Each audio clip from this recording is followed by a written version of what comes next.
I don't have to tell you things are bad. Everybody knows things are bad. Everybody's out of work or scared of losing their job. The dollar buys a nickel's worth. Banks are going bust. Shopkeepers keep a gun under the counter. Punks are running wild in the street, and there's nobody anywhere who seems to know what to do, and there's no end to it.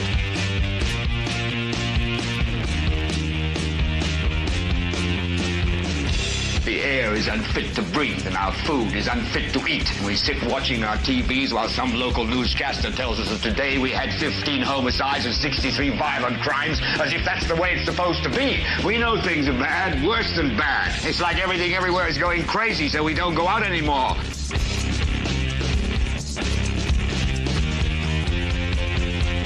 We sit in the house, and slowly the world we're living in is getting smaller, and all we say is, please, at least leave us alone in our living rooms. Let me have my toaster and my TV and my steel-belted radios, and I won't say anything. Just leave us alone. Well, I'm not going to leave you alone. I want you to get mad. I don't want you to protest. I don't want you to riot. I don't want you to write to your congressman, because I wouldn't know what to tell you to write. I don't know what to do about the depression and the inflation and the Russians and the crime in the street. All I know is that first, you've got to get mad. You've got to say, I'm a human being. God damn it. My life has value. So, I want you to get up now. I want all of you to get up out of your chairs. I want you to get up right now and go to the window, open it, and stick your head out and yell, I'm as mad as hell, and I'm not going to take this anymore.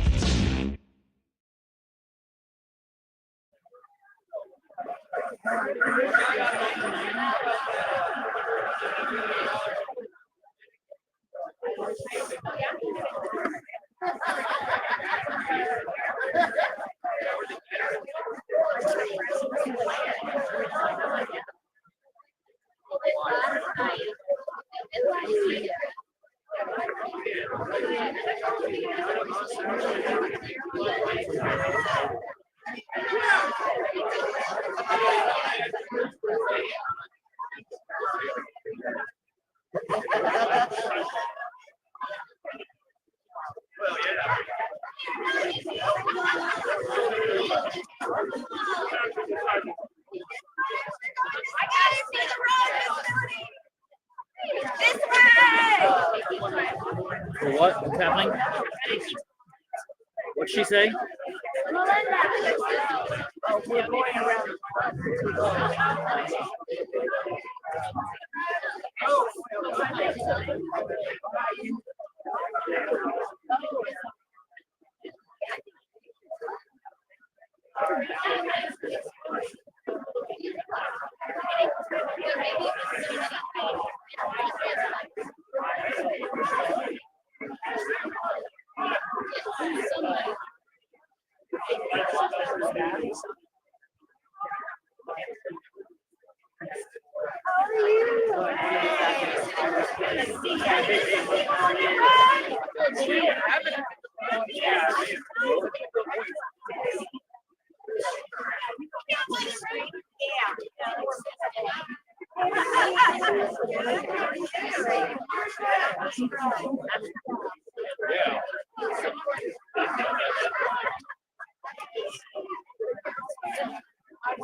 Say again? From what? Sorry, I didn't hear what you said. I'm looking. Where are you from? The political spotlight. From here in Muncie. Give help. You know it.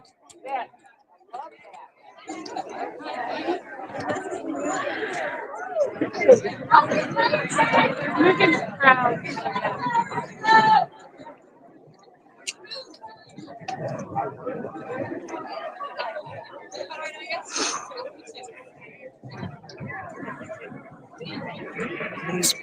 Well, hello. How Nice you doing? Yes. It's nice to finally meet you. Nice to meet you. Yes.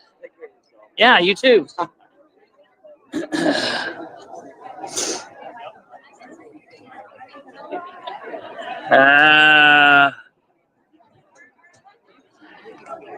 Because most of the people out here are currently of the liberal persuasion.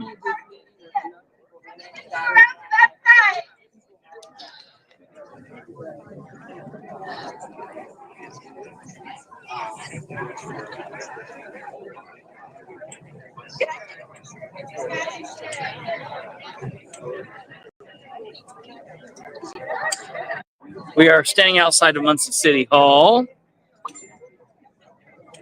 and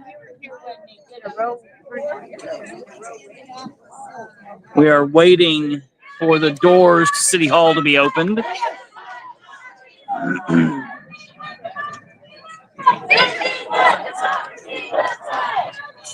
Victoria Spartz is supposed to be speaking between 11 and 1. Hello, how you doing? They've dispersed the crowd to the street.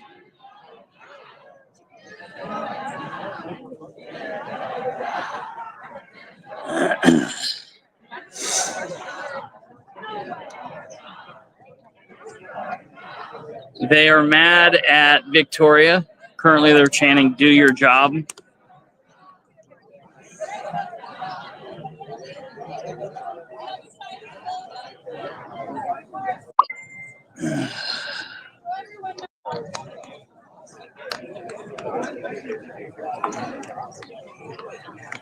Hey, Belbry. Hello.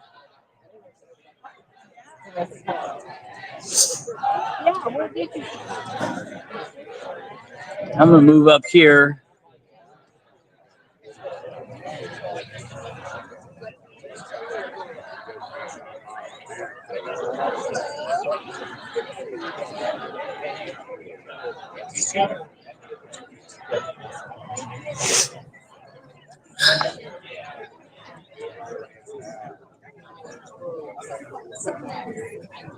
I want them to, I don't know what's going on with the door.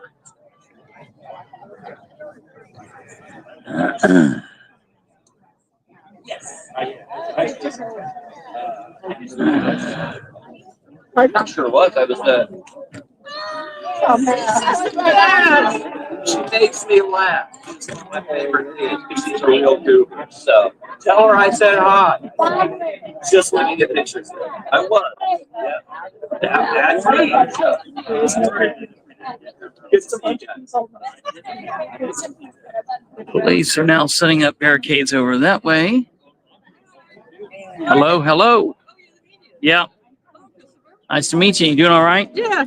Thanks for coming out. Yeah, yeah. What's so are they letting people in, or they're not letting people in, or They're people letting already people sick? in. And that old guy tried, and if he didn't get old guy sympathy, They have they're to- not letting anybody in. You have to have a ticket from where? Where was the Exactly. ticket? There were no from? tickets.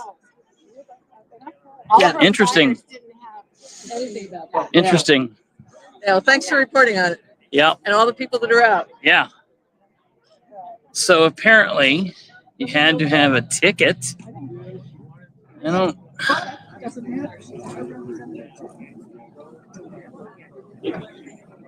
So let's see if we can.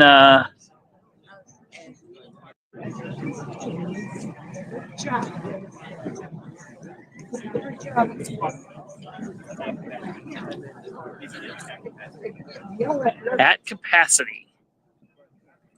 At capacity.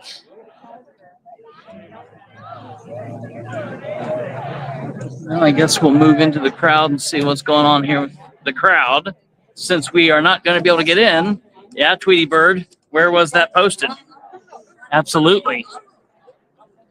Where was that posted?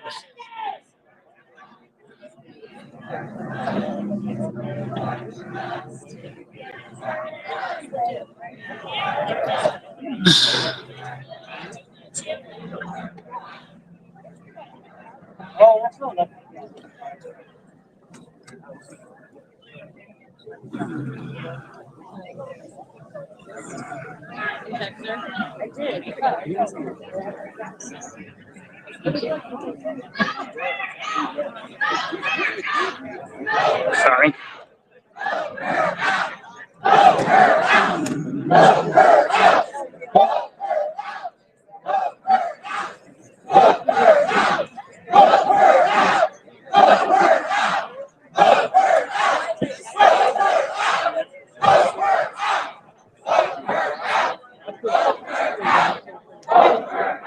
Voter out.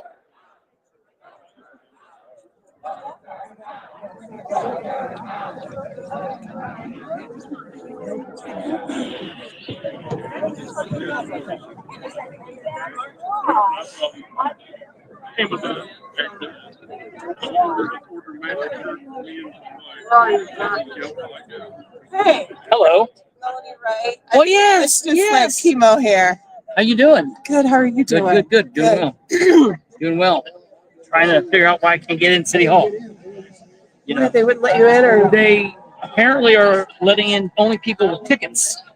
oh, I don't remember hearing anything about the tickets. I- I didn't see any of that on the flyers. same here. And I've been following this event. Yeah, So yeah. I don't know. You doing Yeah. okay? Otherwise, Doing well. Good. Doing well. good. Good to see you. Yeah, good to see you. Okay, I'll find you. I'm sorry. They weren't snap. Down on. So, do you mind if I ask you? So you tried to get in? I was assigned a ticket, number 78. And When I where got did you up, get I got it from outside. Okay. I signed up, got my ticket. Okay. I was supposed to. Yeah.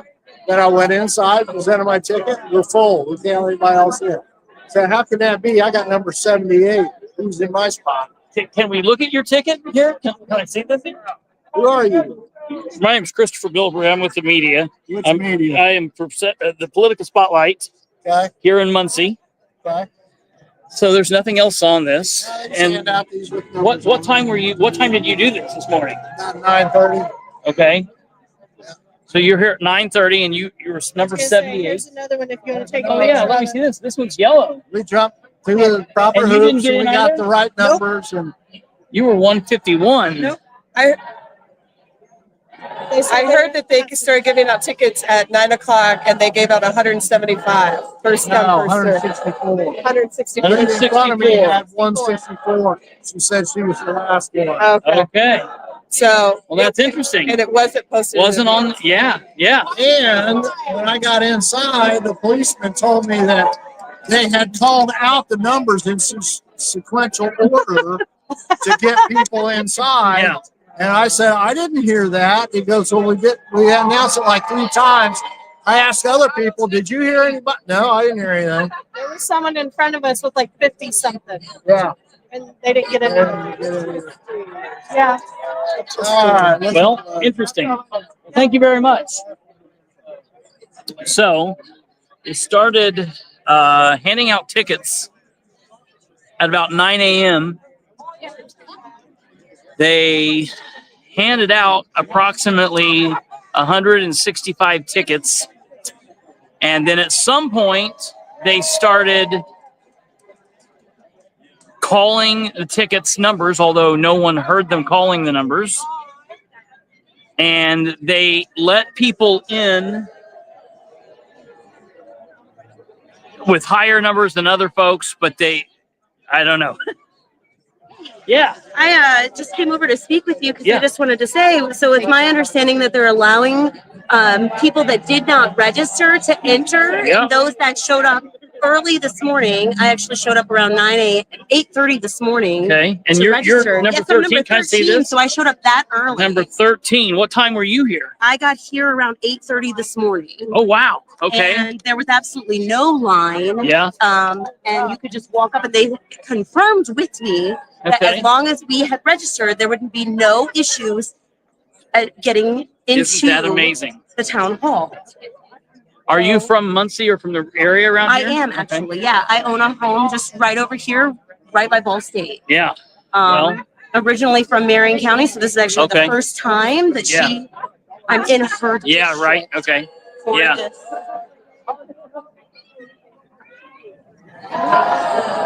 Interesting.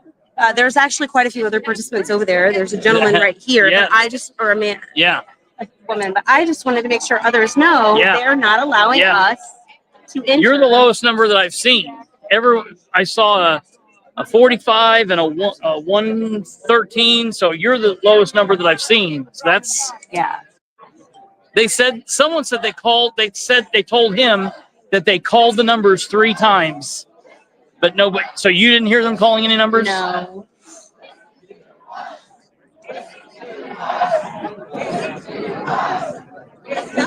Well, I've been looking at this event and talking with people from this event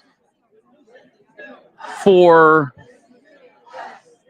at least 2 weeks, and I've not heard anyone mention anything about tickets.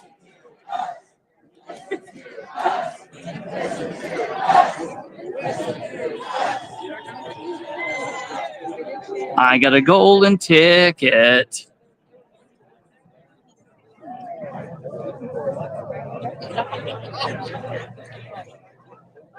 So let's look and see if this is being live streamed anywhere.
So we'll have to be looking at who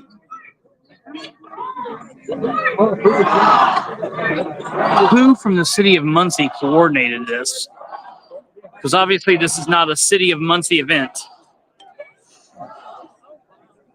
Yeah, there is not ARC-C. I'm not seeing anything either.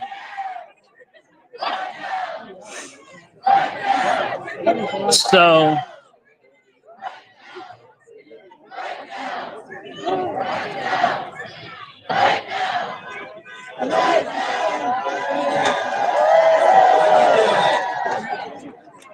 Bob Capper.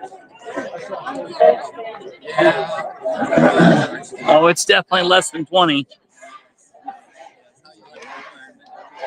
I know. I was retired 10 years.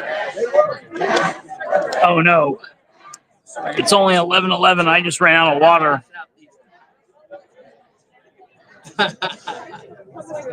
We're in trouble. Yeah, yeah, some of my students. But I never had to bring Everyone's holding their signs up.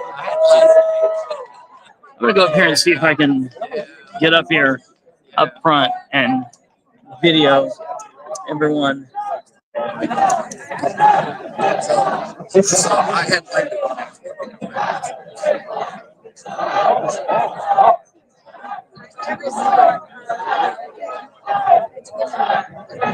yeah.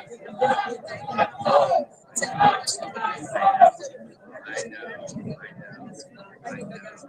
I'll tell you what, you left a legacy there. You really did.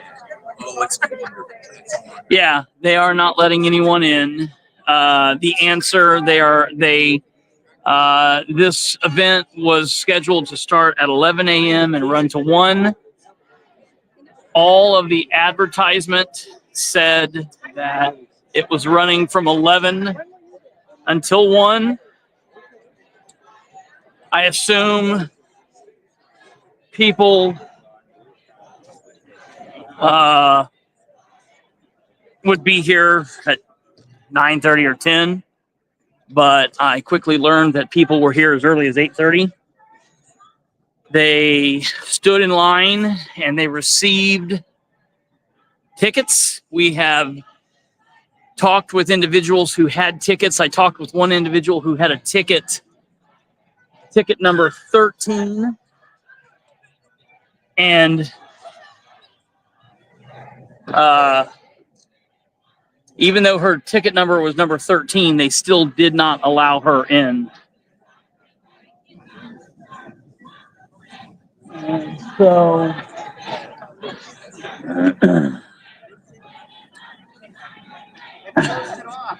But hey, I'm not really sure.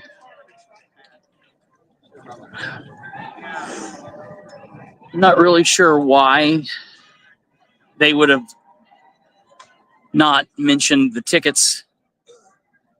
Is there anyone that's on the stream that was at the event last night? I was going to go to the one last night, but I didn't get down there. So I don't know if they did the ticket thing last night or not.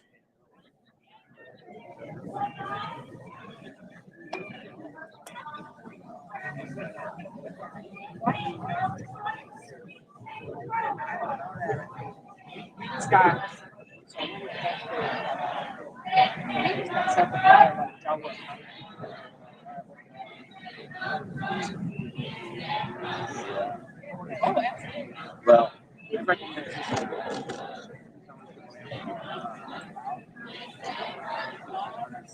Okay, tickets last night, Marco Polo. Okay. And so was there a point last night where they cut people off? Were there people that did not get into last night's event, or did everybody get into last night's event?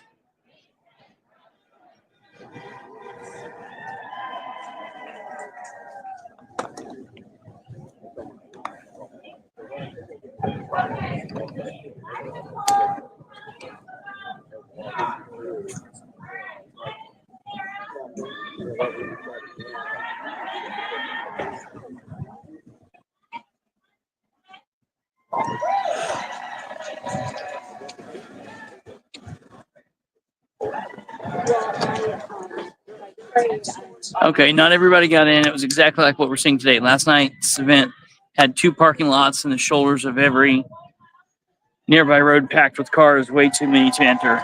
Identical to today. Okay, thank you very much. That's good. I just wanted to let you know I recorded the officers in there. Yeah? I specifically asked if when we... Can I put you on video? Yeah, Are you right, by okay all with that? means. Yeah. Sure, okay. So my name's Holly Devlin. I showed Yeah. up around 8:30 this morning to register. Okay. I'm number 13. Okay. I just entered the building to try and find out why I was not admitted and why I was not able to attend. Okay. The gentleman said that it's his understanding that our congresswoman, as well as the press, they did not anticipate for there to be as many individuals present.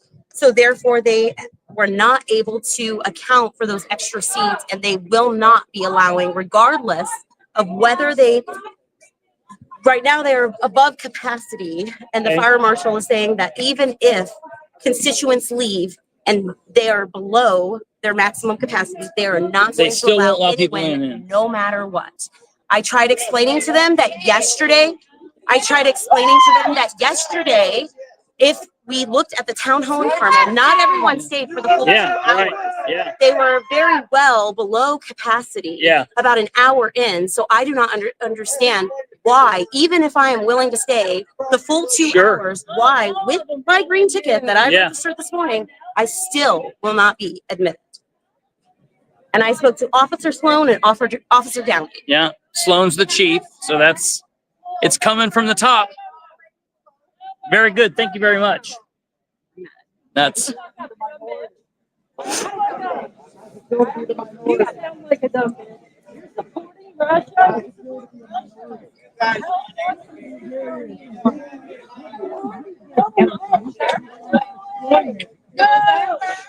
Let's go get one.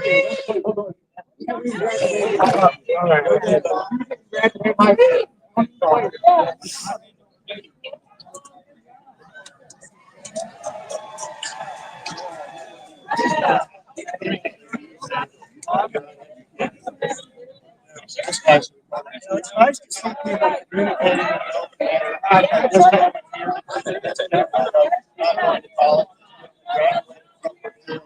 This gentleman saying, "Oh, you did my boss thing." So it's really good seeing people that are conversing, but yet he's accusing him of being intelligent, but yet Right. graduated from Purdue. He's been a strong man for decades. Thank you, sir. Very good. Thanks, sir. What branch, sir? Well, thank you for your service. He was in the Army. Cross. Yeah. I was also in the Army. Thank you. Thank you for your service.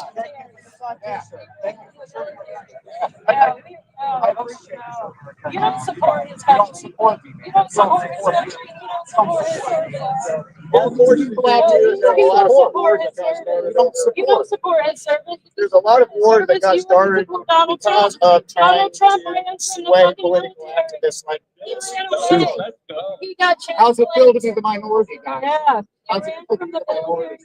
Well, we won all three bits. Well, I'm sorry you got sick. You rigged the election. It's been proven that none of these elections. You would never vote. That's a past life. Jesus Christ saved me. Oh, yeah. The good thing is those is doing the best they can to find out where bad spending is going.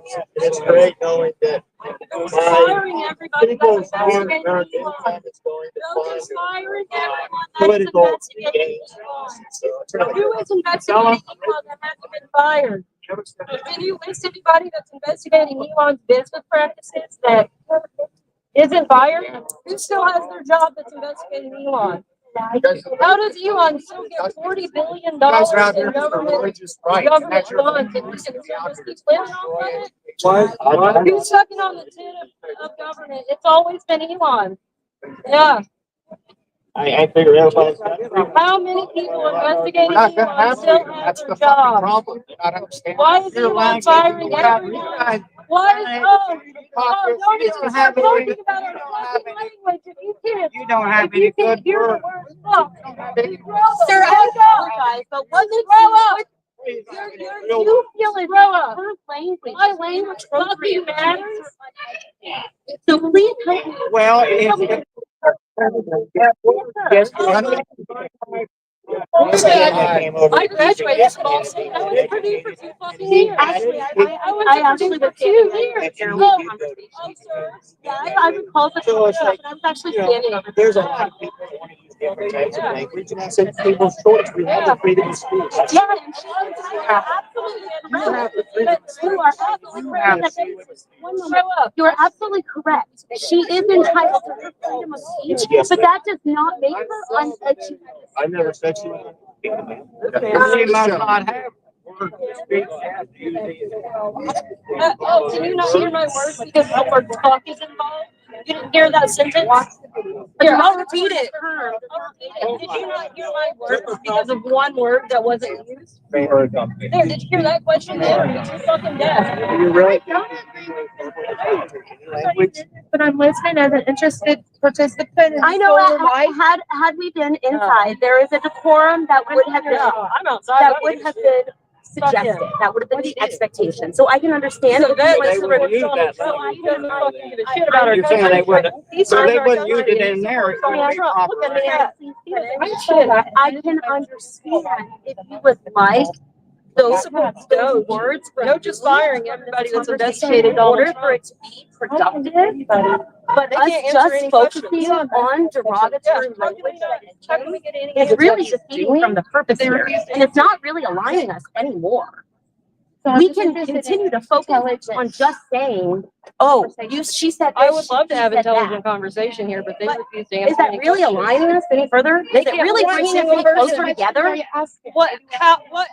How many people that are investigating, no, how many people investigating Doge How many people have been fired by Doge? How many people that have been fired by Doge? Oh, you don't have the capacity to follow conversations. There's a lot about your brain. So ma'am, that's kind of how different Oh, I don't give a shit. things happen We're because above decorum. We're above decorum. They're trying to take our rights away. These people support our rights being taken away because they're white, man, and they don't have any fucking rights being taken away. I don't care. That's okay, but let me ask you a question. There's, yes, sir, respectfully, why? I thought he believed the same thing. Like I supported right symbol. He didn't tell me. I always believed everything. One of those things, give me an example of some of these things. I used to listen to Rush Limbaugh all the time. So he was against terrorists. He was also against Russia. We needed a balance. Most good Americans are against Russia. That's what I was always raised on. Well, we need a businessman. Had that one who had bankruptcy 6 times before he became politician. Yeah, that's the kind of businessman we need. You're the man of God. You know, in 1974 is when the Department of Education was founded. And supposedly, since 1974, added $5 trillion to our budget. And that's what makes me so happy. I apologize for taking a step back.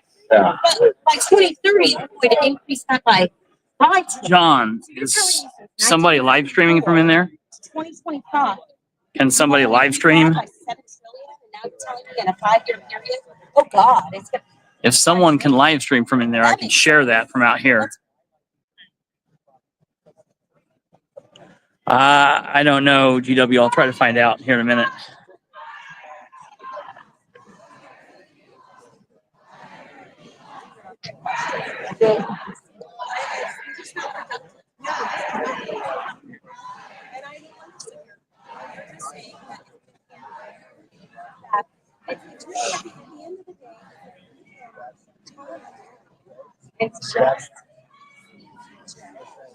In what sunglasses, Tweety Bird?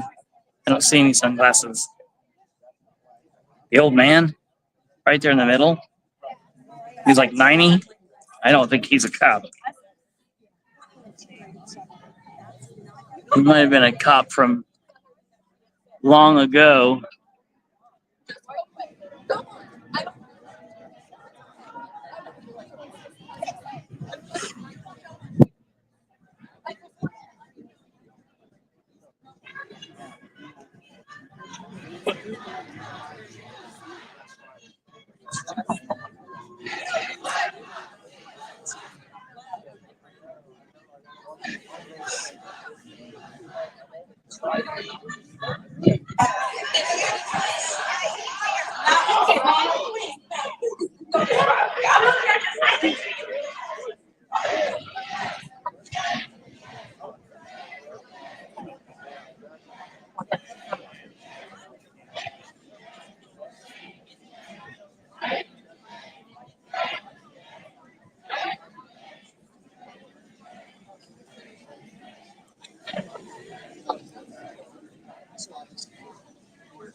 Kate. Hey, can you hear me? Are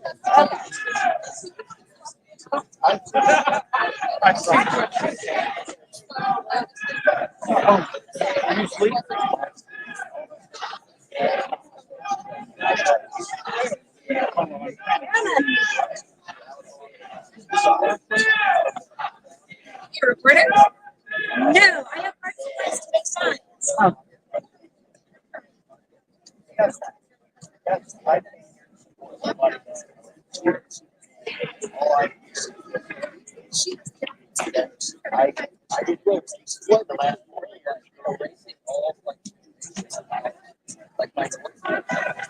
Sorry, were you asleep?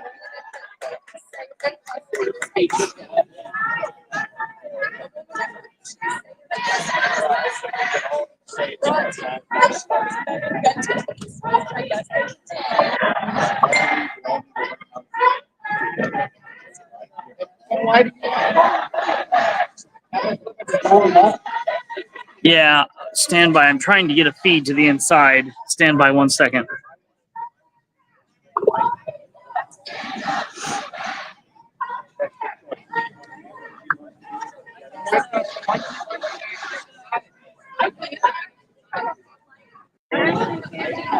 Okay, sorry. I'm at City Hall and it's a big protest up here. Victoria Spartz is here. There's a bunch of people outside.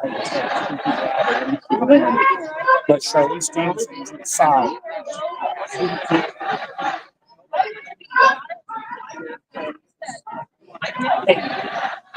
In the duck where I am. You can get on and do that long enough and then get off.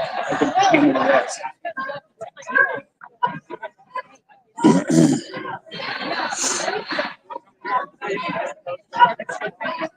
Okay, so here's what's going to happen. I have somebody that's inside.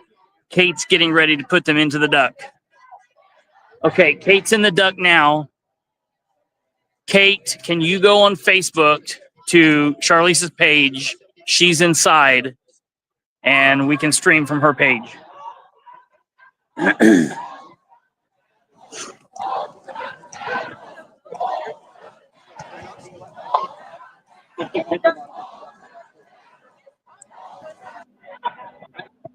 Christopher, Yeah. I'm in here. Give me a Hold couple on, I got to minutes. get away from the crowd so I can hear you. Say again. Give me a couple minutes to find the feed, and I'll get it in here and up. Okay, All thank right? you. All right. Yep.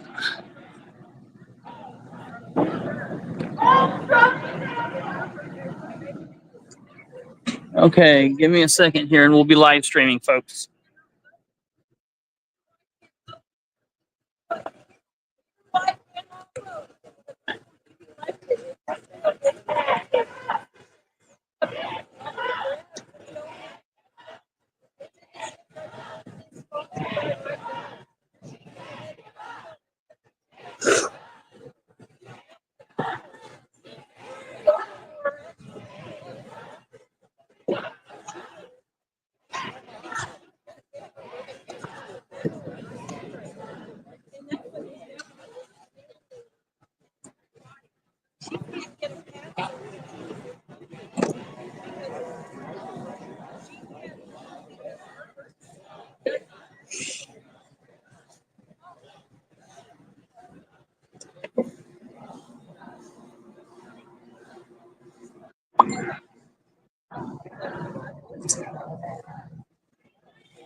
I know a lot of people that listen, but the reality Congress does need to do a better job. We haven't been able to pass appropriations for a very long time right now.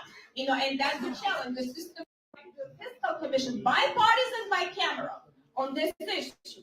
The challenge is there is no bipartisanship right now because of President Trump. Democrats don't want to work with them. That's he's a Russian sympathizer. He wants to end our Constitution.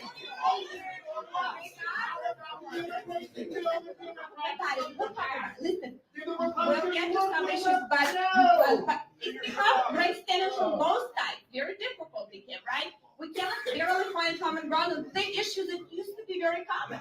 You know, we need to come together. We disagree. Some issues we will never agree, but there are some issues of national security we should be able to come together.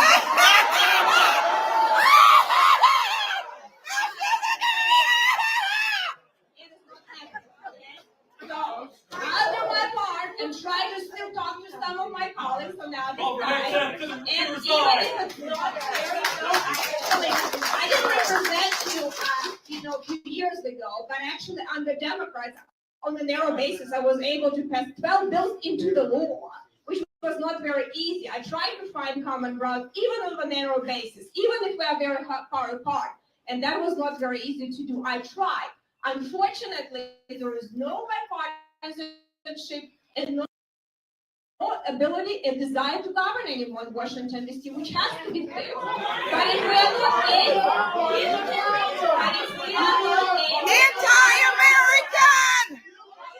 Anti-American! So, but that's what's happening right now. Tara? We have Tara?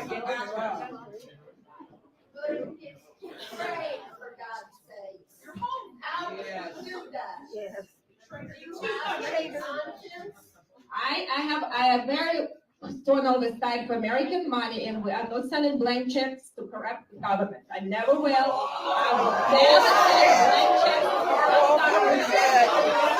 That is the reality. It is part of the solid money when we send to foreign countries. We need to be much smarter if we want to achieve results. Tara? I know that you are an immigrant from Ukraine, is that correct? And I just have a question. I'm wondering why you have not supported Ukraine and giving them money when you are from there. I mean, what brought you to the United States? The American dream, of course, and wanting to be free from Russian oppression.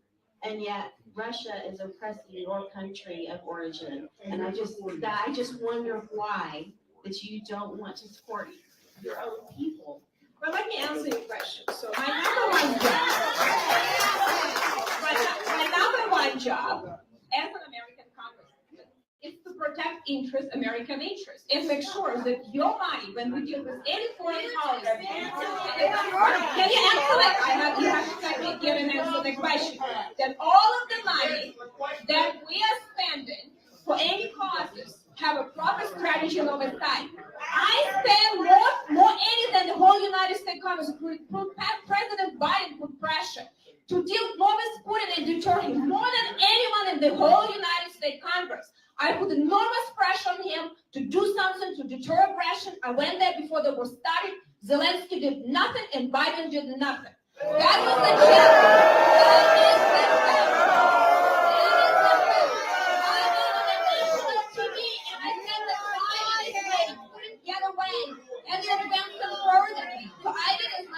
I am not going to allow to have blank check.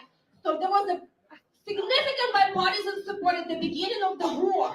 The challenge is when President Biden decided to send blank checks, have no oversight, no deal with Congress, have no accountability, and use Ukraine as a slush fund for his agenda, and Zelensky enriched his own oligarchs, that has gone up. And that's why this war right now is being, thanks to the bravery of Ukrainian military, the war wasn't completely lost, but because of these crooks here in Washington and Ukraine, you know, Russia is advancing right now, and in the position right now where it's much better than Ukraine is. And that is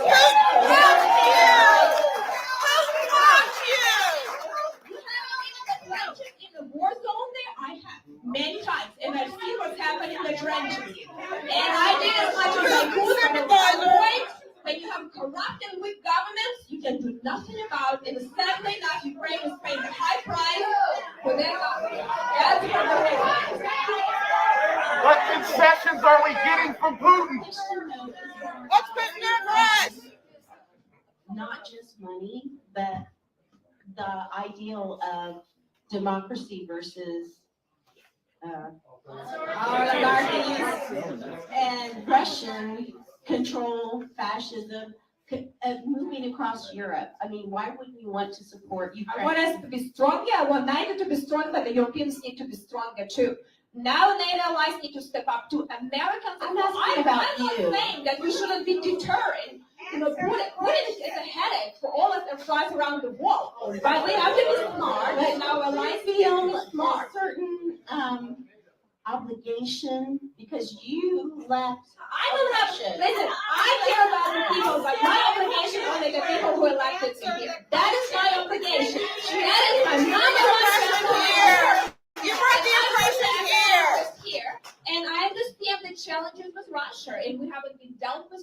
effectively, or China.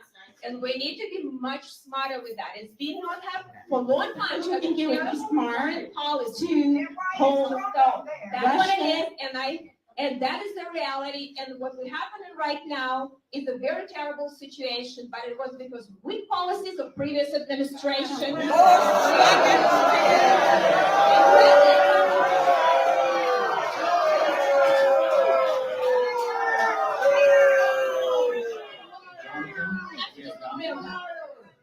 Jonathan, high school senior, Jonathan.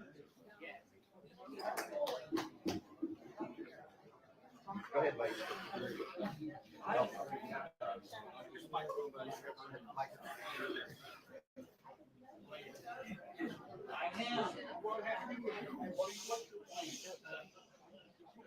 I am a senior at Pendleton Heights, a new voter. I have autism and an IEP. I'm concerned about killing the Department of Education. They provide money for special education and guarantee my right to a free and appropriate public education. I was a solid AP student. When it was ignored, I could barely pass. How do you deliver results for people like me?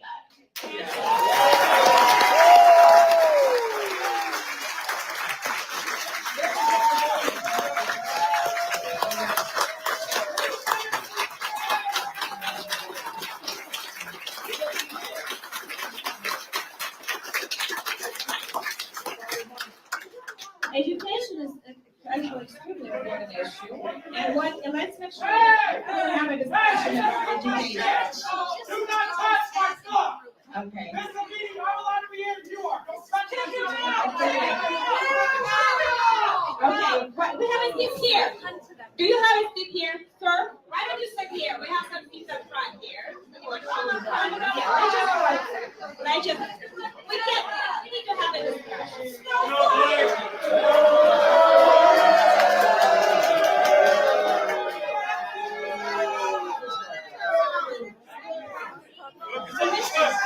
You might, whether you like, President Trump is going to be president for the next 4 years, so we need to have a in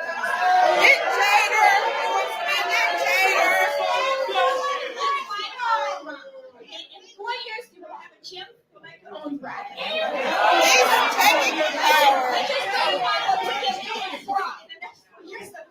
Something from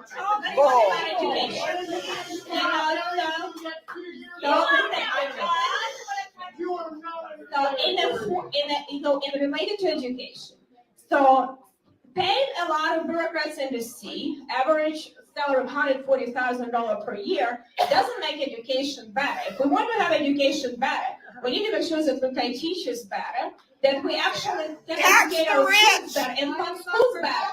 So what we're trying to do, there is no one taking money from the education system. What the discussion is, let's stop this bureaucracy. It's interesting. When I was state senator, a lot of teachers were very upset about all of the testing prescribed by federal government. They were telling me one thing is we might disagree, but we agree there are too many regulations and too many teaching to the test that federal government prescribed, which was the Department of Education. I think in a lot of ways, no one likes federal tests. Now maybe they like, I do not know. I haven't been at the State House, but I know one thing. Our education when it comes is so weak that almost 30% of our kids are eligible to go to the military. That's not acceptable. It's not acceptable. We have a 10% reading rates in our schools. And achievement mathematics. We cannot be competitive in information if our kids cannot do simple skills. I think this is something that has to be done. Both sides need to acknowledge that education is broken. More bureaucracy is not going to fix it. We need to think how we can spend money more wisely. So what they're trying to do, no one is taking money away. Actually, we're trying to send money to the state, and then it's going to be a different conversation. And so for me, you have more ability to get involved, because I go to the State House, a lot of people come complain to the federal level, but you don't come to the state committees. So I think whether it's education for kids with disability or limited autistic children, is education for other kids, doesn't matter. Education has to become better for everyone, and the states need to do a better job. So I fully support what President Trump is doing to actually eliminate federal bureaucracy and spending money back to kids, to schools, and to teachers to educate children better. I think it's extremely important, and it is a national security issue that we need to deal with, and because we need to do better on that. So all of this Department of Education doesn't help. All of the programs doesn't help. They will waste a lot of money that doesn't get on the ground.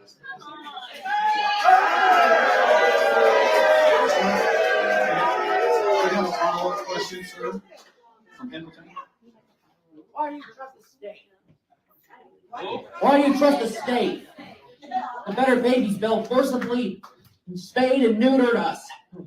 Well, I'll tell you something, that no government should be trusted, but you have more ability to oversee government at local and state than federal government, because it's very hard for you to have an influence on your elections of president in Washington, D.C. Indiana, generally, a lot of you don't make decisions. You have much more influence when you elect people on the ground. You can go in the meetings in the State House and spend hours there, and if you would have a lot of you like that and spend more time with the state legislature, hopefully they do town halls too, I don't know, you can make more difference.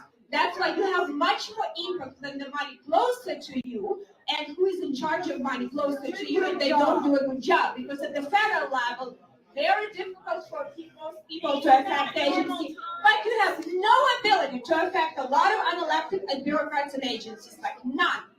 They can decide whether you like them, and you might like them before, I might like what they're doing now, but ultimately the more power needs to be in the states where you have much more influence, and that's how you're going to make states better. And I have to agree, even Republican states like mine, the supermajority can do way better in education than they do, and they need to. So I'm not going to try to defend that they need to do a better job, and hopefully this legislative session, governor and our Republican senators, and not Republicans, it's bipartisan, there are some Democrats and representatives do a better job with education. So maybe we can agree on that and find common ground. Nora.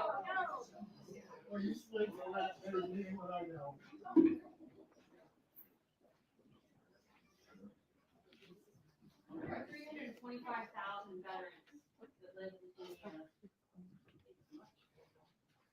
They rely, my father's one of them, and they rely on the VA for services and health care. There's already long waits. There's already appointments that get missed that take months to get rescheduled. And so some of the cuts that you are supporting will reduce those services. No, we're actually not looking at any VA services, but what we need to look with the money we spend to VA, how we can do better, because we actually spend a lot of it. And I have some VA in my Marion. What we need to look with healthcare for veterans, make sure maybe we can allow more, and I'm open to this conversation. This is not a conversation right now. We actually get more money to VA, and I supported that, even though I think VA needs to do much better, because I've seen a lot of people not be able to get services, and maybe we need to provide more flexibility from veterans. We keep funding more and more and more, but it doesn't seem that outcomes get better. Maybe we need to have a conversation, because I have a lot of veterans still come to me and say, we don't get this, we don't get mental health services, we don't get this. A lot of community organizations try to fill in on this. So I think this is an issue we have to address, because this is the people that go fight and risk their lives for us, and they come back home. We need to treat them accordingly. Federal government has a responsibility. That is a federal responsibility. We have services that must be provided by us and do better. That's one of the services that we should take responsibility. So we keep giving more money, and we give more money again, because we keep through this CR, it's more, appropriations were higher for VA, but maybe we should have a conversation, how we can do better. So this is not even discussed right now, VA, I'll be honest with you, but we spend $45,000 for each veteran on healthcare, just for that. For the services, so it's actually, maybe we should give an option veterans to get private services if they don't have access to the services.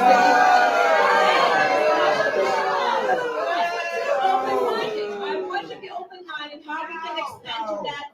I want to make make sure that that's an issue that I haven't, I work with veteran organizations very closely, and and I want to make sure that you guys do it and make sure that the VAs we have it, you guys always check in on them and give them a hard time. But if you have any specific cases, I have a good team and we always follow up with VA. If you have specific cases, David and Nick from my team, they always reach out, Right, also because of the potential cuts in Medicaid, which which a lot of veterans utilize.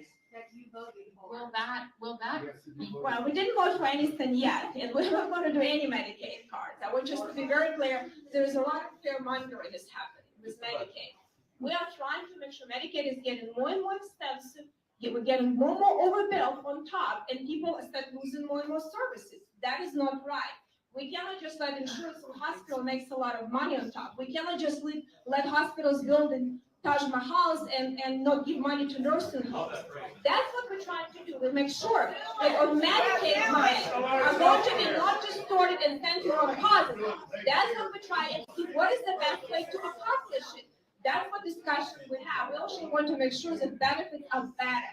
No one talking about cutting anything. We want to show how this thing, the way people do a better job. They were saying that they were going to cut 80,000 jobs in August, and if they do that, will that decrease services for our veterans? There are going to be variety of services. VA has a lot of employees too, and we need to see which employee services they provide for what kind of services. So the Veterans Administration is going to look what they're doing, and how they're going to provide the services. I can tell you, we gave them way more funding. We give even them more funding. So we can see, maybe they need to hire better people in the services, because I have a lot of complaints. Maybe they need to hire employees and pay better salaries. Maybe that's the problem, because, at some point you have to decide, you have so much money, you have to decide how we can do better, because we don't have unlimited amount of money. We don't want to increase taxes. Because you don't tax the rich. The fact that it just seems that we support the veterans when we're asking for. Or we don't have any money. And when we're not, it just seems as if they're not as financially supported, as there's not as many opportunities for healthcare. No, I agree, and you have to address, and actually I have I don't have one in Muncie, but if you leave your information, I have a task force dealing with these issues, and most of our veterans, but maybe it would be good if you can get involved, so if you would like to, get involved and leave your name, then please do that, And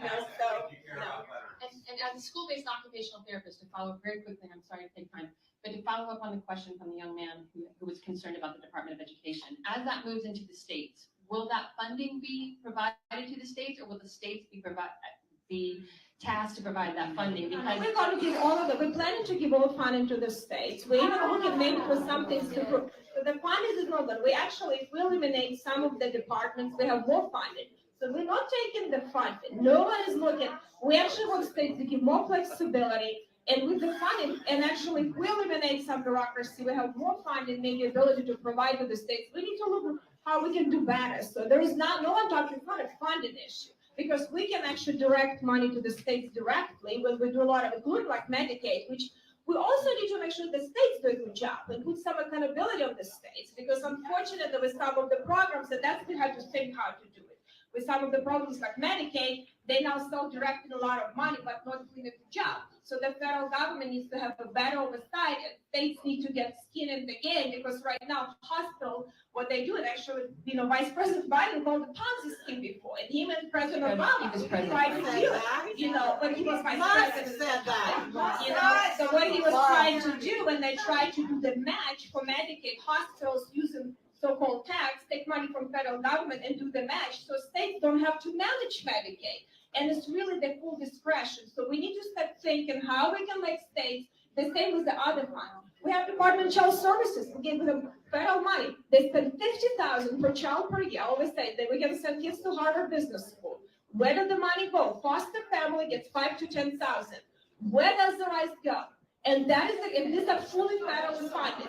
So these programs need to have oversight, and we need to audit them back as the federal government and see where the money goes.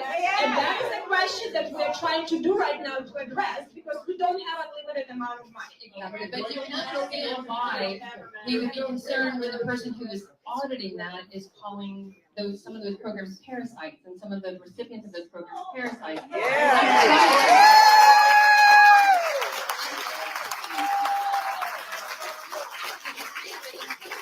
Correcting those statements. Words matter. Right. Words matter, and so I'll tell you, whether or not you agree with what he's doing, but when he calls your constituents parasite. People would say, I don't know, a lot of people say different things. I'll tell you what we're going to do in Congress and what I will do. I actually cannot even tell you what the whole Congress is going to do. I'm just promoting the Congress. Okay. You know, so that's why I can only be responsible for what I say, for what I do, and what I'm trying to accomplish. What I'm trying to accomplish to make sure that we have some programs that are extremely important for the people, safe and better. We need to make sure that we come up to better money there, but make sure that good money can go to better causes and we improve these programs. That's what we're trying to accomplish. Ultimately, Congress will take a vote and you will be able to see, and I'll be as transparent as I can because a lot of these bills are very complicated. So I'll try to simplify to explain what we're doing in reconciliation, and hopefully I think you might like a lot of things in it. Mr. John Kalisis, I'm sorry if I butchered that. Mr. John Kalisis, is that you? Okay. So why did we get rid of all the effective data?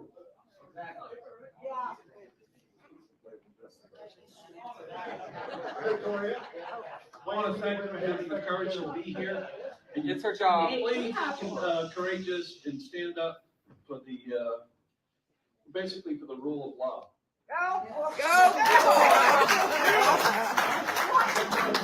January 6th was not the rule of law. You know, I think a lot of people have a different definition of what a rule of law, but let me explain. You guys have yours. It's to make sure for the federal government, you know, it seems like a lot of people, and it's interesting how hypocritical a lot of people didn't question anything in the previous administration.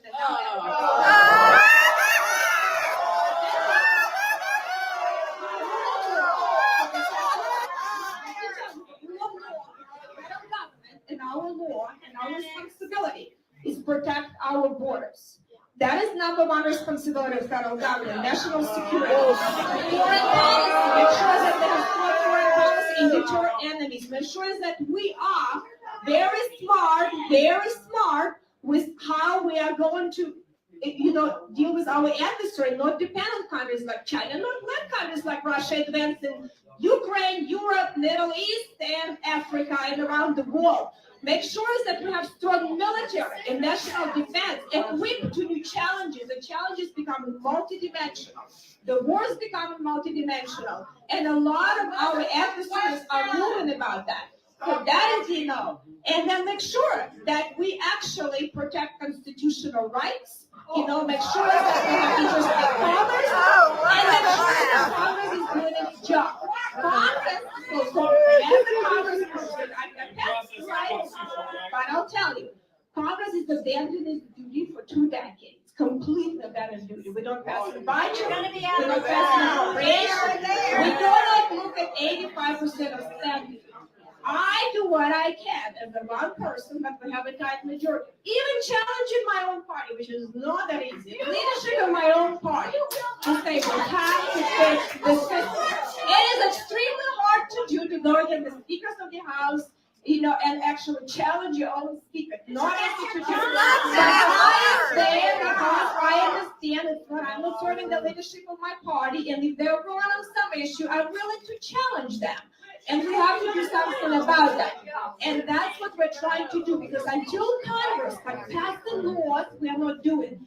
And look at all of the spending, not 15% in some kind of not a good way, but 85%. There is no going to be accountability on the other branch. And I might like now what the other branch is doing. I might not like it in 4 years. But that's not a way to govern. We shouldn't be governing like that. But that is a dereliction of duties by Congress. So I am trying to change them. I'm fighting with the whole United States Congress right now to change the processes, to change the Congressional Budget Act, to fix some of these processes that have been broken, you know, and I think you actually would like more things if you would ever listen to me and be open-minded that I do than you think.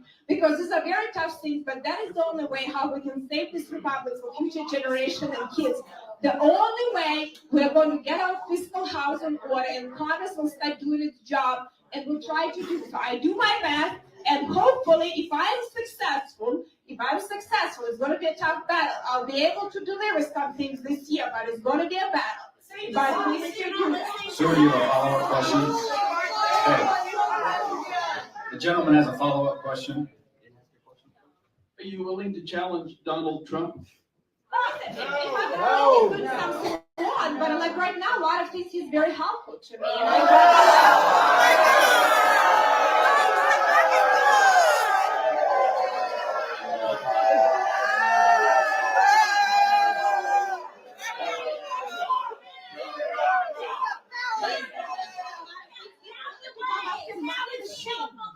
Actually, any machine that even Obama tried to do it. Biden tried to. They couldn't do it. There was this such a thing.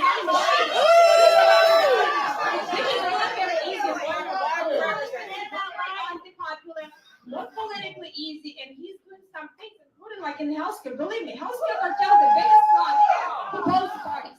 To coming after them, there is no upside. There's only downside for every person there. But we have to. If we don't fix healthcare, if we don't have healthy Americans, if we let money be we don't provide better values, we're not going to be a small country. And we have to do something about it. It shouldn't be a partisan issue. Unfortunately, it became, but hopefully maybe we'll get some reconciliation and we'll find more bipartisanship on this issue.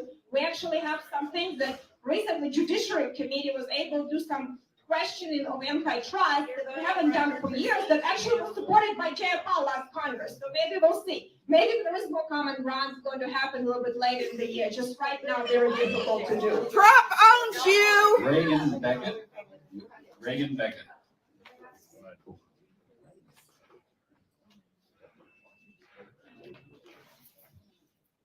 Thank you very much. I do want to acknowledge that your presence here today. We really appreciate it, especially after the town hall yesterday.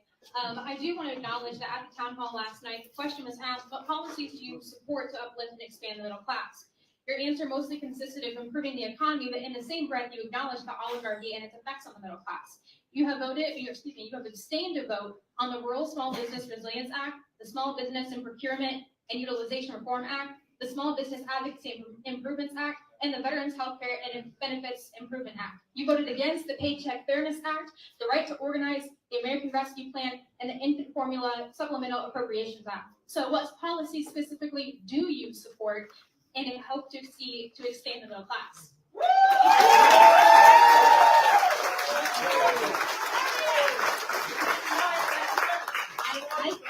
I think we have, and we have the discussions and some specific acts. I'd be happy if you provide us, I can look into them because a lot of my name, I'm not sure. I think I discussed it yesterday about, that I'm a supporter of right to work, but I work very closely with union too, and I'm willing to help them on issues we agree on. I know that I think we had a discussion. You never have to ask me questions so that yesterday.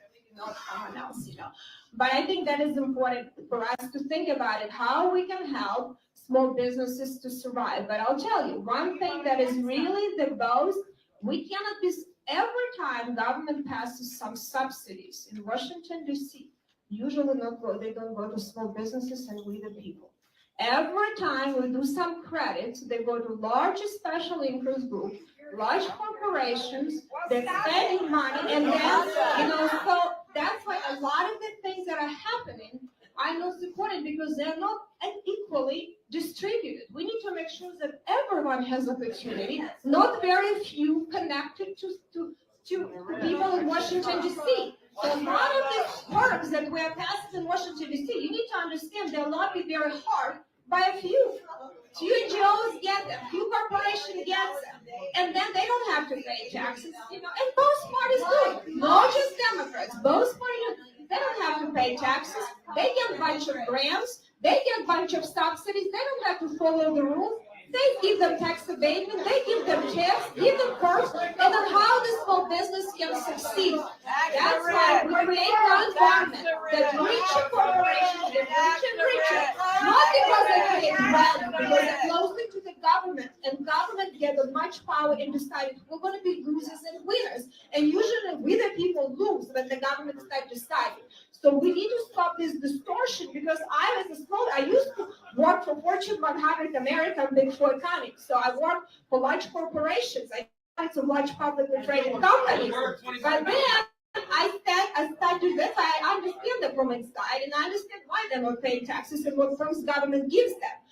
But then when I started my own business, a small business, I'm like, OMG, this is hard, I mean, with state, local, federal government, I don't get all these perks. I don't have lobbies. I cannot afford all this political power that they can. I cannot compete with them. That's what creates distortion. So we need to think how we can build wealth more from people in middle class, people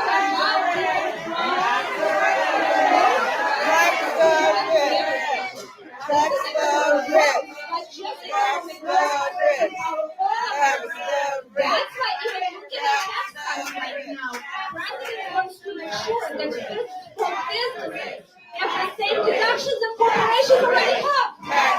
So that's Tax the rich. Tax the rich.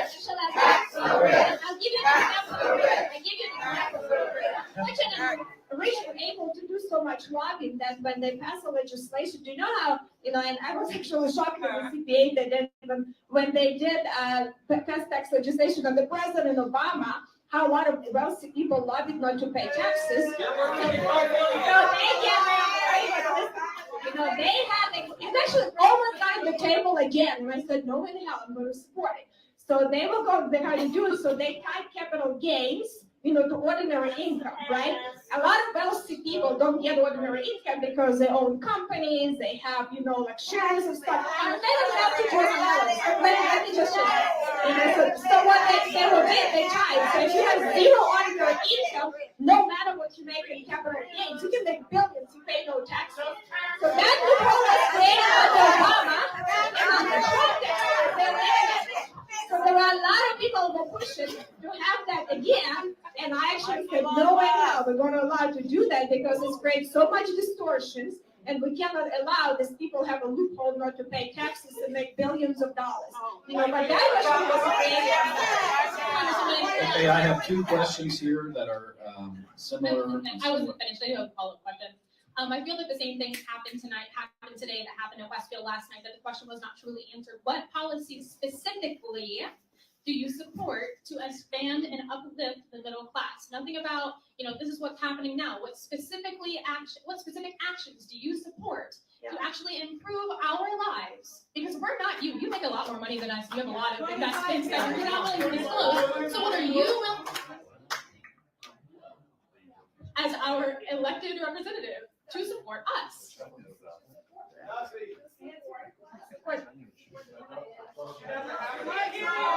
We need to be able to cut taxes for all Americans, not just for very few on top. That was done already. So the tax cut even for small businesses, grow the economy, to deregulate the economy, to make sure that the small business, you don't have to you cannot afford to hire lawyers for $1,000 an hour like a lot of businesses can. So we need to regulate the economy, give more opportunities.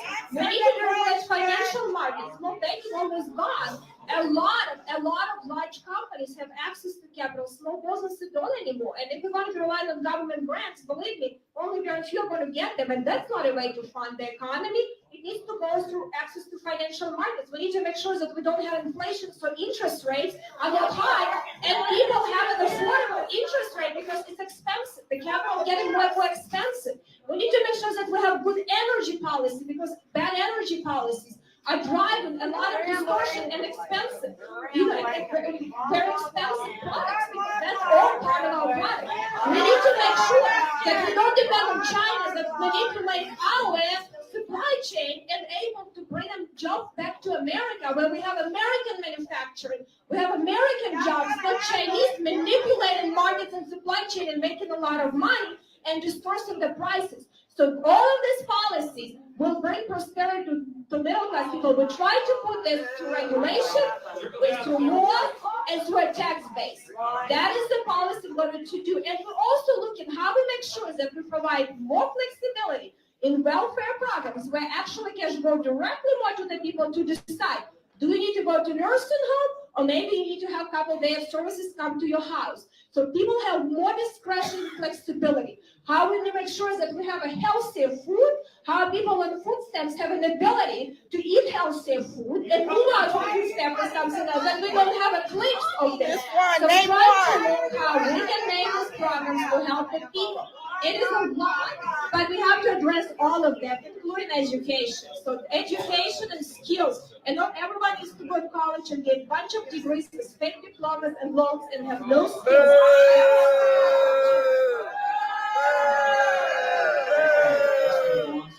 Answer as many questions as possible. We have two that are on a similar subject. We have Diane from Alexandria. Here. Okay, and Alexander Stearns.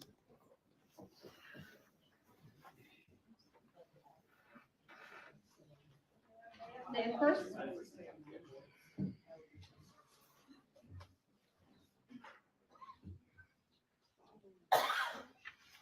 Do you support the kidnapping / detention of legal immigrants without charges or due process?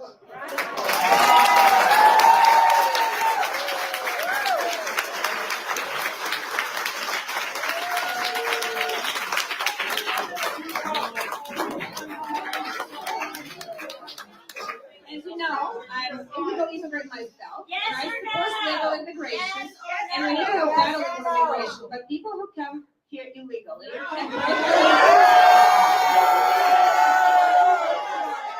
do not support open borders. I do not support cartels. I do not support lawlessness. And I've been on the border many times. These people put lives of our children and your children. And your children, our children, and our children. So this is a very serious national security situation. So I do not support all these illegals being brought to the country.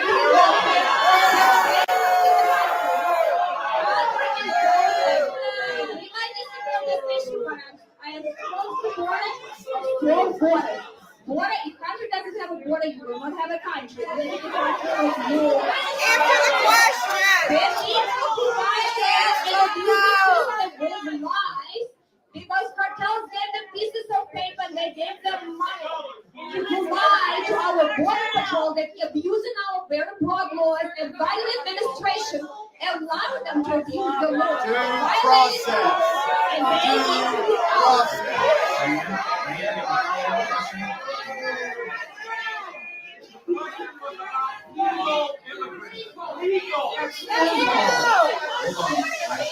Answer the question. Answer the question. Answer the question. Excuse me.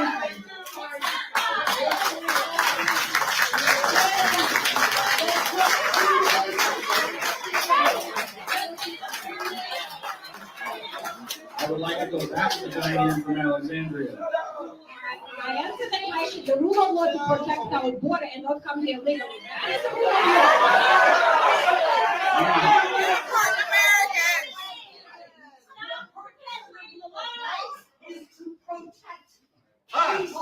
Thank you.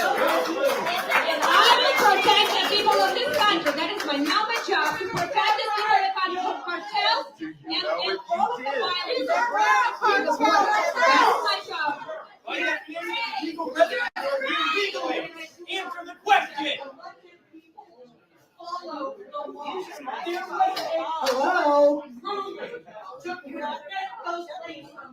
you're not stopping it, Georgia.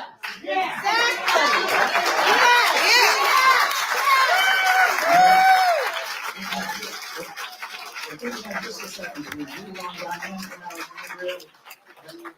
Back to the question I asked. Do you support the kidnapping detention of legal immigrants? Answer the question.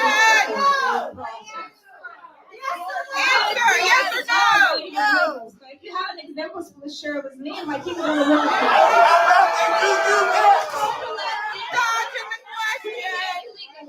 We are not going to abuse the law. We are not going to do that. We have to deal with law and order in the country. Sir, sir in the back. Excuse me, I do have examples. Recently, several stories and videos of abductions from masked ICE agents have surfaced. Sorry if I butchered the name. Mohammed Ali and Mubaza al-Trump. Yes.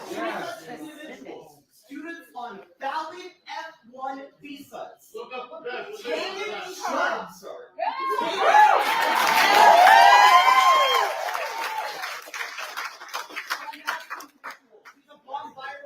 Say you haven't seen these videos, tell your people who work for you to show you that. I will look at the videos. I honestly don't look at all of the videos. Otherwise, I'll spend all time just for looking at the internet. I don't know that specifically. I'm asking my question. As an immigrant yourself, someone who came here legally, do you justify these acts? What do you plan on doing again? Shut up, sir. You cannot talk to me like that. You cannot talk to me like that. Answer the question. You cannot talk to someone like that, please. If you want to address the comments to me, okay? You not address other people. Yes.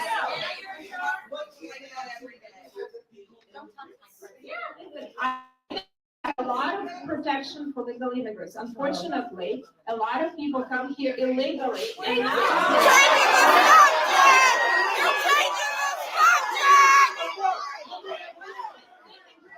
if you have a specific question in my district that you have, is it happened in Indiana 5 of someone who you believe is legally and an immigrant and has been abused, you refer to my office. I haven't seen any cases like that in my district. You know, if there is if a case in Indiana 5 and you believe someone is here truly legally and I don't follow you, please let me know and I'll definitely look into that. I don't know random cases around the country, but I have responsibility for Indiana 5. So if you have any specific cases in Indiana 5, please let me know because I haven't seen something. I know that the country is danger by open borders around lawlessness. That is not acceptable. We need to be country of war. And I think for national security, we cannot open borders to cartels and criminals. That's not Laura Smith. Smith. my down, but I'm telling you the truth. No, you're not. No, you're not. Well,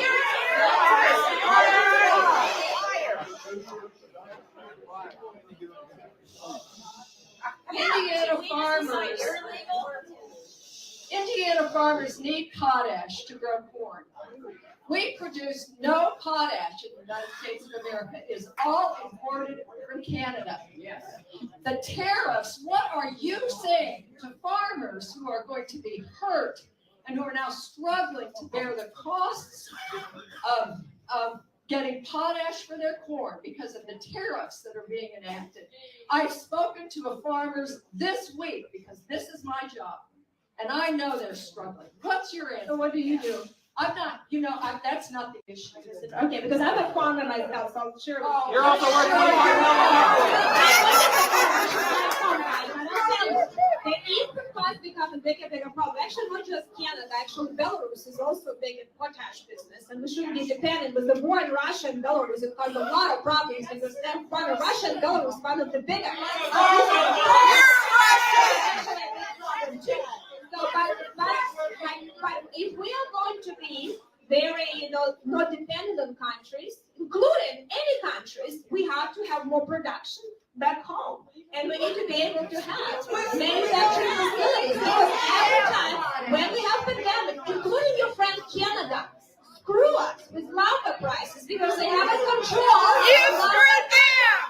They were able to increase. Canada's our friend! Which actually made all of the houses more expensive. That's what Canada was doing. So Canada needs also to become an ally in a lot of areas. Helping us to deal with this issue. Then we need to stop depending on them and find out the better life and do things domestically. Because we shouldn't be dependent on a lot of countries. But price of potash was driven mainly because Russia and Belarus are big producers. producers and we'll put sanctions on that. And that was what drove significantly the price of that, but we don't want to be dependent on Belarus and Russia too. We hate Russia! Hey, the gentleman in red has had his hand up for a little bit. Democracy Now! just did a report about how Elon Musk's grandfather was deported from Canada for being a neo-Nazi. His family moved to the apartheid government of South Africa, where they made their millions. A government based on the segregation of skin color. You say they're good people. You say you would have done the same things he would have done. Elon Musk was here illegally when his student visa expired. He was not supported to say, what is your honest appraisal of Elon Musk and those?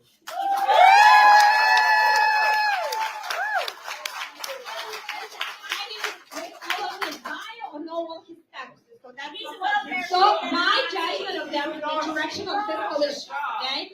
So fiscal issue. He gave a Nazi salute.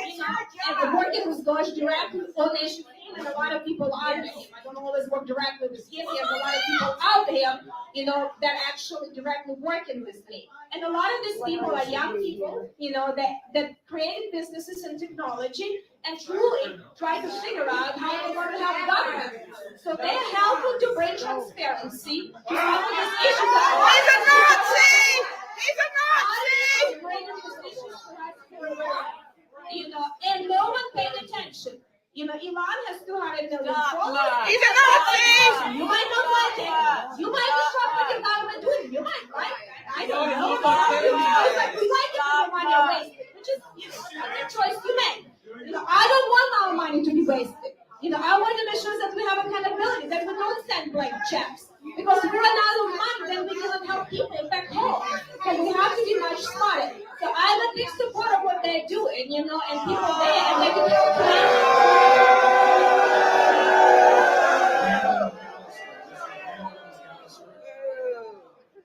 Why did you fire off the Inspector General? I've asked you The guy with the ankle monitor!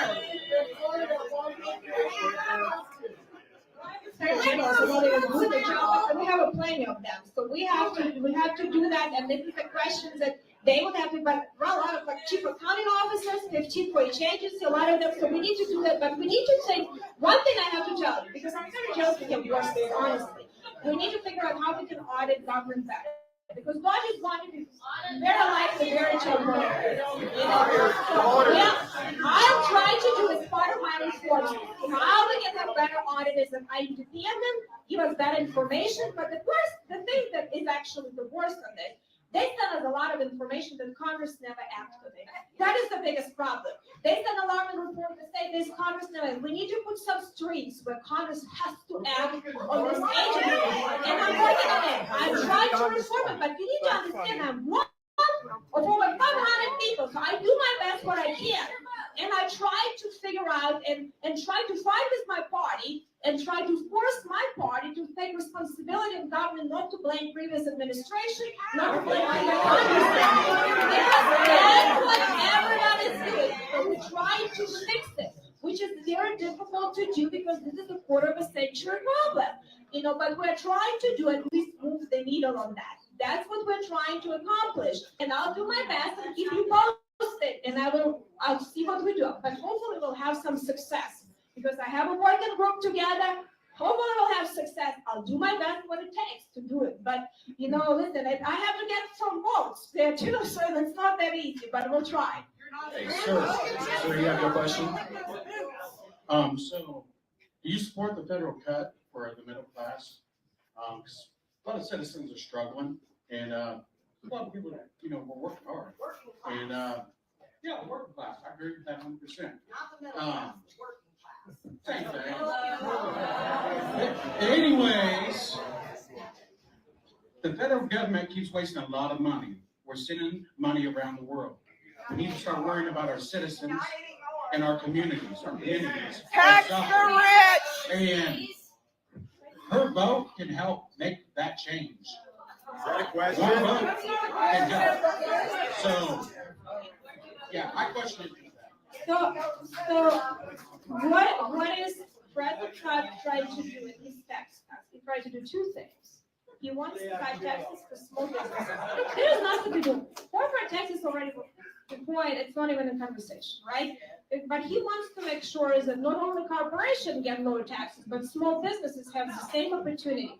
The business including farmer can buy equipment, so we have a deductions for buying equipment. We have an ability to deduct for research and development. He's looking how we can have more deductions for domestic bought costs, so we can help domestic manufacturers. So he wants to try to help how we can have, grow domestic jobs, give incentives for companies to invest in the United States, not China or other countries, because we cannot be dependent on foreign countries so much. Not all of manufacturing can be here, but a lot more can be and shall be.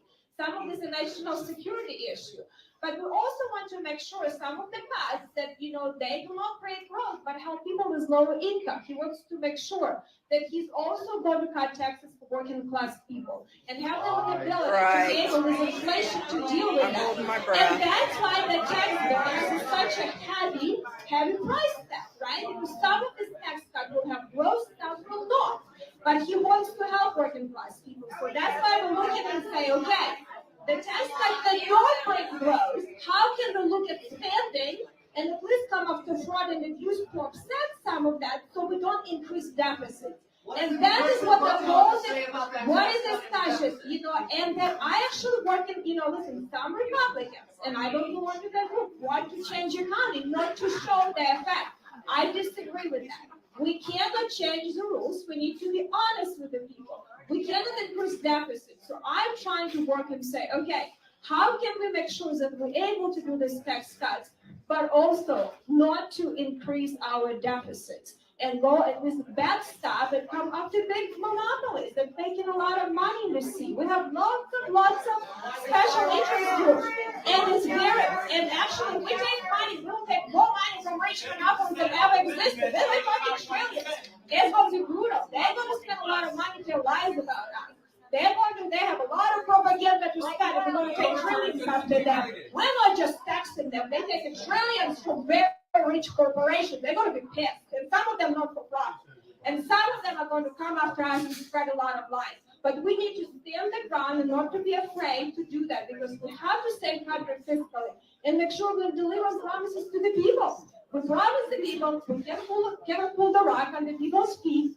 We need to make sure that we deliver on Social Security, on Medicare, have better Medicaid for people, and better services. It's extremely important. And not that by taxes of Americans, all working for government. President Trump is very committed. He really understands that working class people, that who's his base, people who are elected, it's a lot of people, and he's really cares about this issue. The money, and I know that you might not like it, but a lot of issues that he's trying to do, I think will benefit a lot of people. Okay, I have a question from Fran Hoffman, and we are not related. So, Fran, are you here?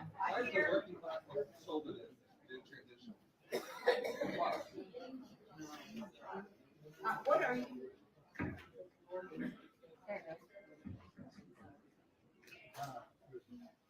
What are you doing? This isn't working. What are you doing to make sure that we continue to receive our Social Security? Yes. This is really for a long time. And he just shut the whole Social Security down because of that. He cannot do it for him. But can you guarantee that our Social Security is not going to be stopped? No, I can guarantee you for sure. Your government is not going to be stopped, and your Social Security will be protected, and we'll keep these benefits. But let me tell you something. So this is an issue, and I think I had discussion, some of you maybe it was on my town hall. This is an issue that, will have to be dealt by next presidencies, on a bipartisan basis. It cannot even be dealt with on a bipartisan basis. So I'll tell you, this is just.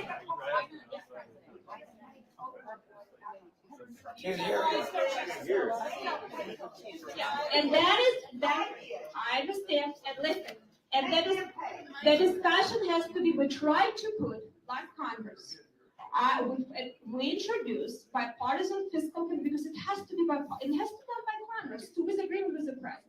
You cannot do a partisan issue. It needs to have 60% votes, you cannot even do it right now in Republican base, right?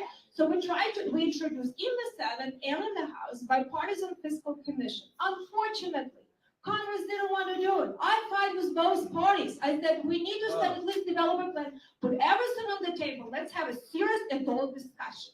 Let's just make sure that we deal with that, to make sure that the people that, for seniors, we protect social, and what do we do with young people? What are we going to address for young people? Because you guys have enough social security. The young people over there are in big trouble. And this is just the numbers. This is just the numbers. This is just the numbers. We have a lot of people retiring. We have baby boomer generation. The numbers, we have less people working than Social Security is getting the money. So we'll have to have this discussion. Do young people want to pay higher taxes? Do young people want to have different services? What young people want to do? Really, that's a discussion that young people are highly encouraged. You be glad to participate in next presidential election very vividly and very and decide. Because next president will have to deal with it. Because if we don't do anything, we have big cuts to Social Security, everyone tries to avoid. So as of right now, the only thing that president is trying to do and Iran, they at least want to make sure that we don't have fraud happening in Social Security. You probably have a lot of people trying to defraud you, calling you. I actually passed my partisan bill of dealing with defrauding, because you have a lot of calls and people try to take your money. So that is the only thing we're trying to do. But unfortunately, until we have a bipartisan agreement to do, it's not going to be done. We have a follow-up question on the other side of the aisle. Can you let her finish? I don't have her card, but she has a follow-up question. We'll need to let you first. Well, I'll try to speak fast and slow.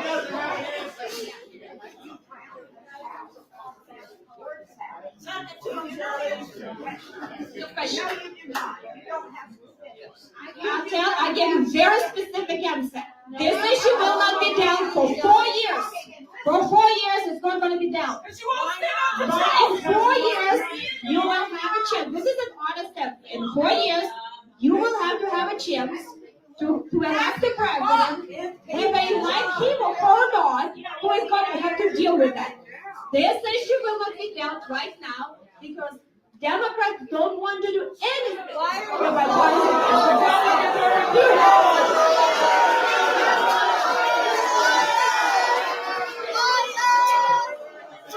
Our question on Social Security. You have all three branches. Stop blaming Democrats. It takes 60 people to decide it, and we can't decide it. Okay, I'd like to go back to Social Security follow-up question. Yeah, Social Security follow-up question. I would appreciate a very specific yes or no answer and follow-up. Regarding Social Security, would you commit today to initiate legislation that would remove the, I believe, $160,000 cap on earnings for Social Security so that people such as Elon Musk, who are making billions a year, would pay for Social Security on every dime they earn? You want to save Social Security, there's a good way to start. No. But what I would like to have a discussion, that I said, to put everything on the table, have discussion, what to do about Social Security. But I will not be increasing taxes right now, and I would not support that legislation. Why? Why would you not? I'm not going to be raising taxes, and it's going to be affecting a lot of young people. We need to have a discussion how to improve Social Security. But that is discussion we have to have, and we need to decide how we're going to be balancing the fund. But I would not be supporting that legislation. What is special about 161,000 that doesn't get any tax? But what I should say right now, I'm not supporting tax increases right now because the economy is in a bad shape. On the people that can afford it. A lot of small businesses getting hurt by high taxes. We cannot increase taxes when we have so many problems in the economy. We need to at least give taxes We need to try to cut at some level, but at least to keep taxes at the same level, because huge increase on every American when the economy is in this shape is not a good idea. So we need to make sure, and especially small business. Your answer is, Your question is no. your answer is very revealing. My answer is no, I will not support a tax increase. I hope I answer your question. Mr. Hans Heinzelman.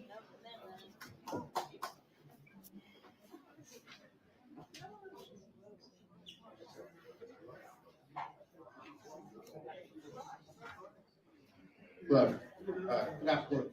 I very much appreciate you being here. It's a very hostile crowd. It is your job, but you're here. I appreciate it.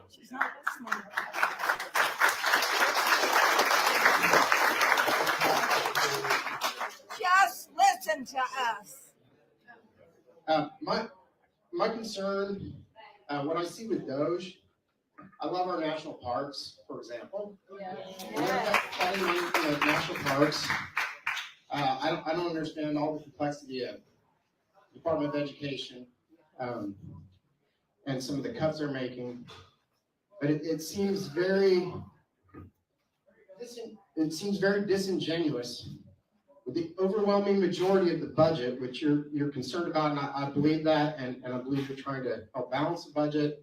I believe you on that. I think you're fiscally responsible or trying to be. I appreciate that. But the overwhelming majority of all of the money that we spend in this country is on military, police, and fire locally. That's your budget. How can Doge, the president, the Republicans, pretend that they're cutting spending when I have heard not one thing about cutting the waste and fraud in the military?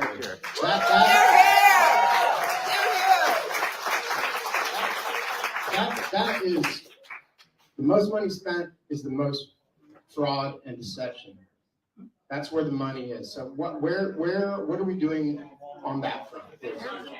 Can I answer your questions? Because it applies, as soon as I say some names, please just don't scream at me right away. Listen to me a little bit, okay? So I'll explain to you. So if I look from all of this spending, half of this creation is spent about $1 trillion with military, actually less than that, so and we have half now, $1 trillion on interest. Actually, interest is higher right now than $1 trillion. So $1 trillion already spent actually on the military.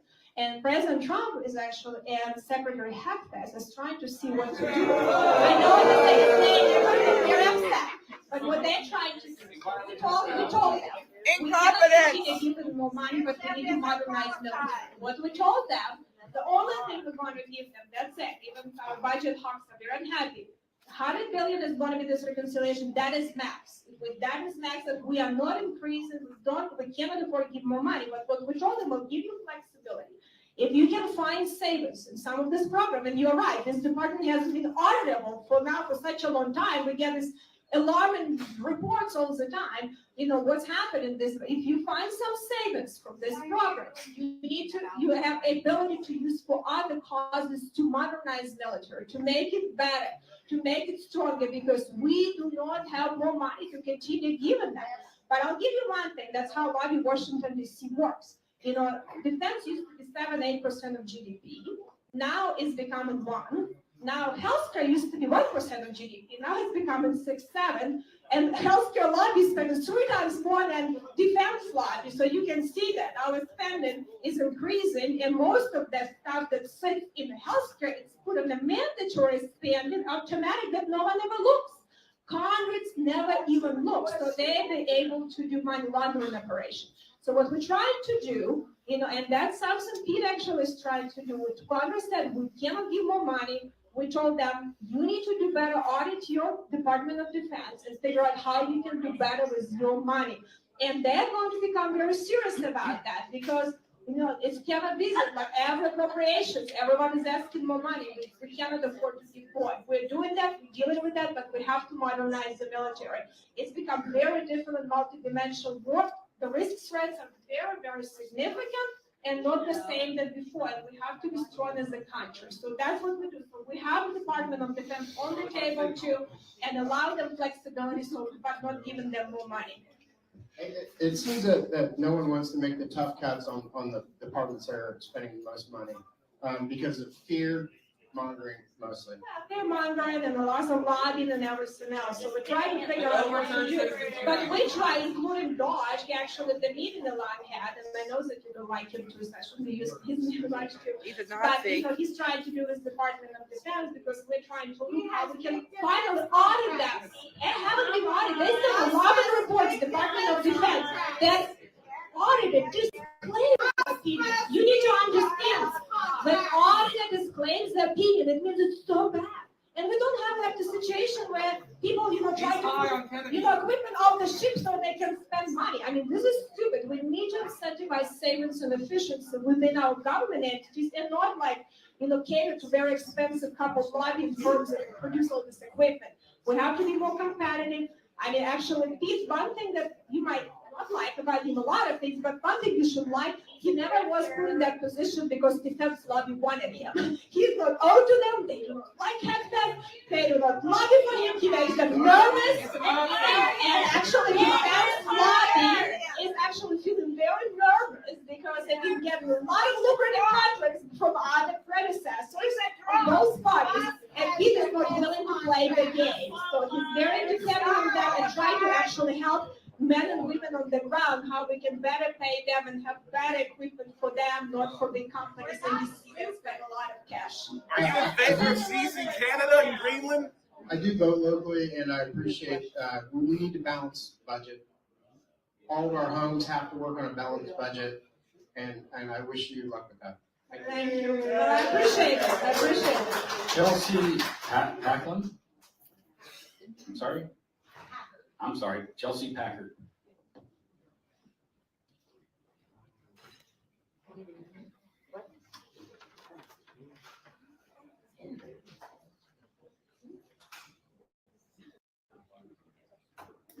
Good afternoon. So we hear a lot about the federal funding cuts, to other countries and the aid that we provide. But what about the federal funding here? I volunteer at multiple nonprofits, one of them being the Soup Kitchen. We rely on FEMA aid to be able to feed our community. And it's looking like we're not going to be able to get that. I want to know what your thoughts are on the federal funding cuts to things that are keeping our working class alive.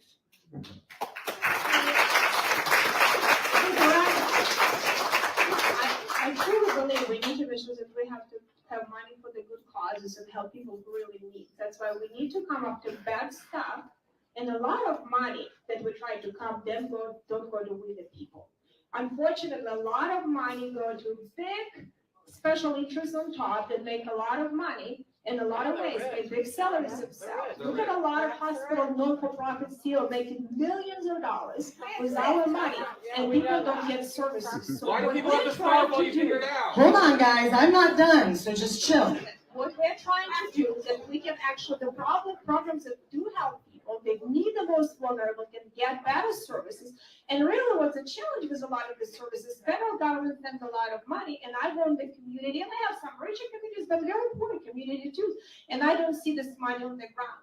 So we need to see where the money going, who is getting this money, and what results they get, and maybe reform some of these programs where people can have a direct, ability to decide how the money is going to be spent to help them, because variety of the services, maybe people need a variety of services. So this is the discussion that's going to be happening when we actually, hopefully, will have an appropriation done in September, right? So this is a discussion. We didn't do some appropriations. Again, we had to do CR again. Congress is not able to pass appropriations. We have unauthorized spending for decades, and we haven't been doing it.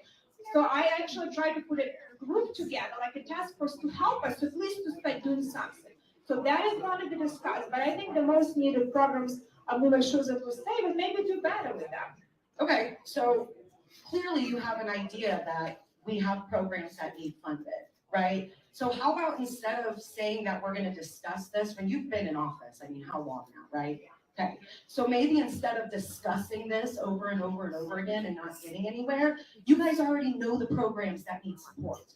You know that the soup kitchen needs support. You know people need housing support. You know this, and you know know the CEOs that are taking off the top and screwing us. So why not just do something about it instead of sitting here lying to our faces that you give a shit about us? What are you doing to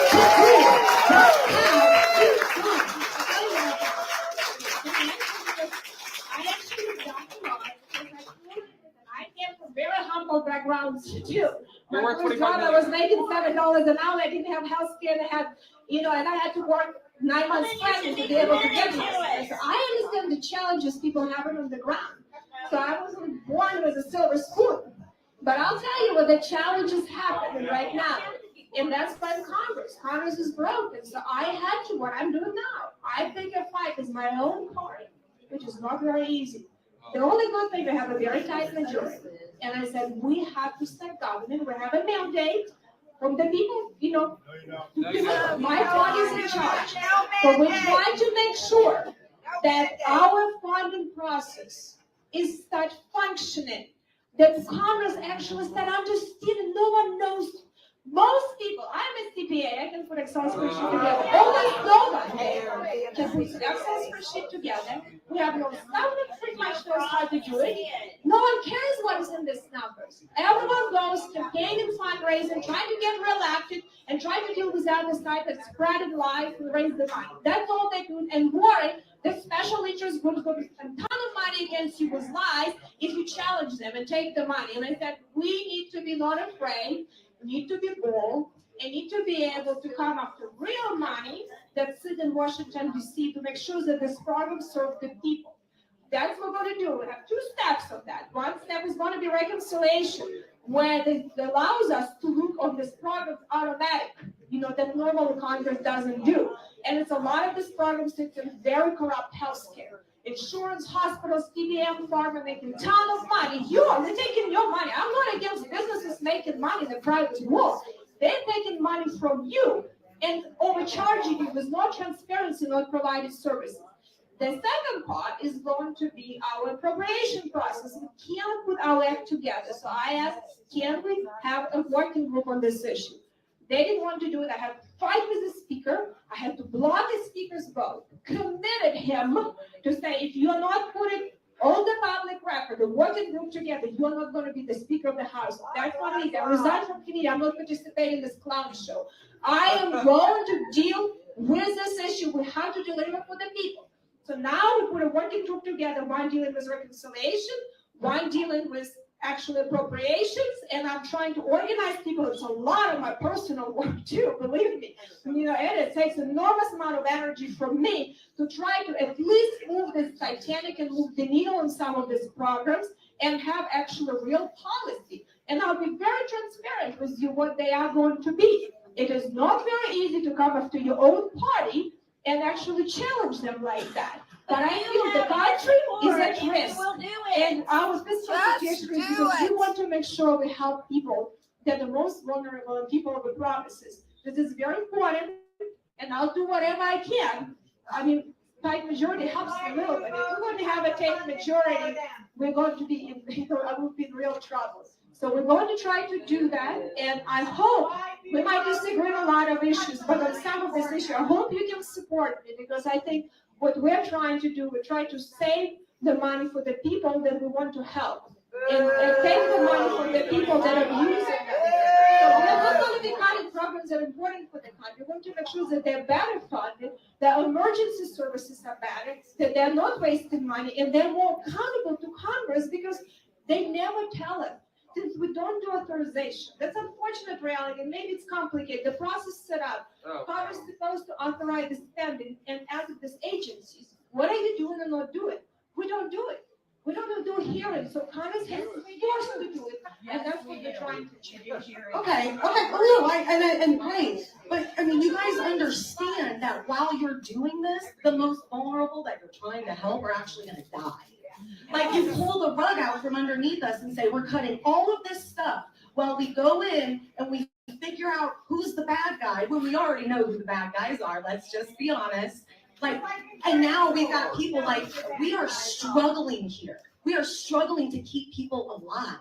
And that's what I understand it. And we didn't cut anything. We actually continue cutting right now. There is nothing that was cut anything at all, or planned to be cut. What we're trying to do, so right now, we passed this CR, actually, that's a Pelosi funded, we actually, Nancy Pelosi budget, we continue Nancy Pelosi, which Republicans actually don't like, right? Can you guys just stop doing right and left and focus on right and What I'm wrong, just please? saying,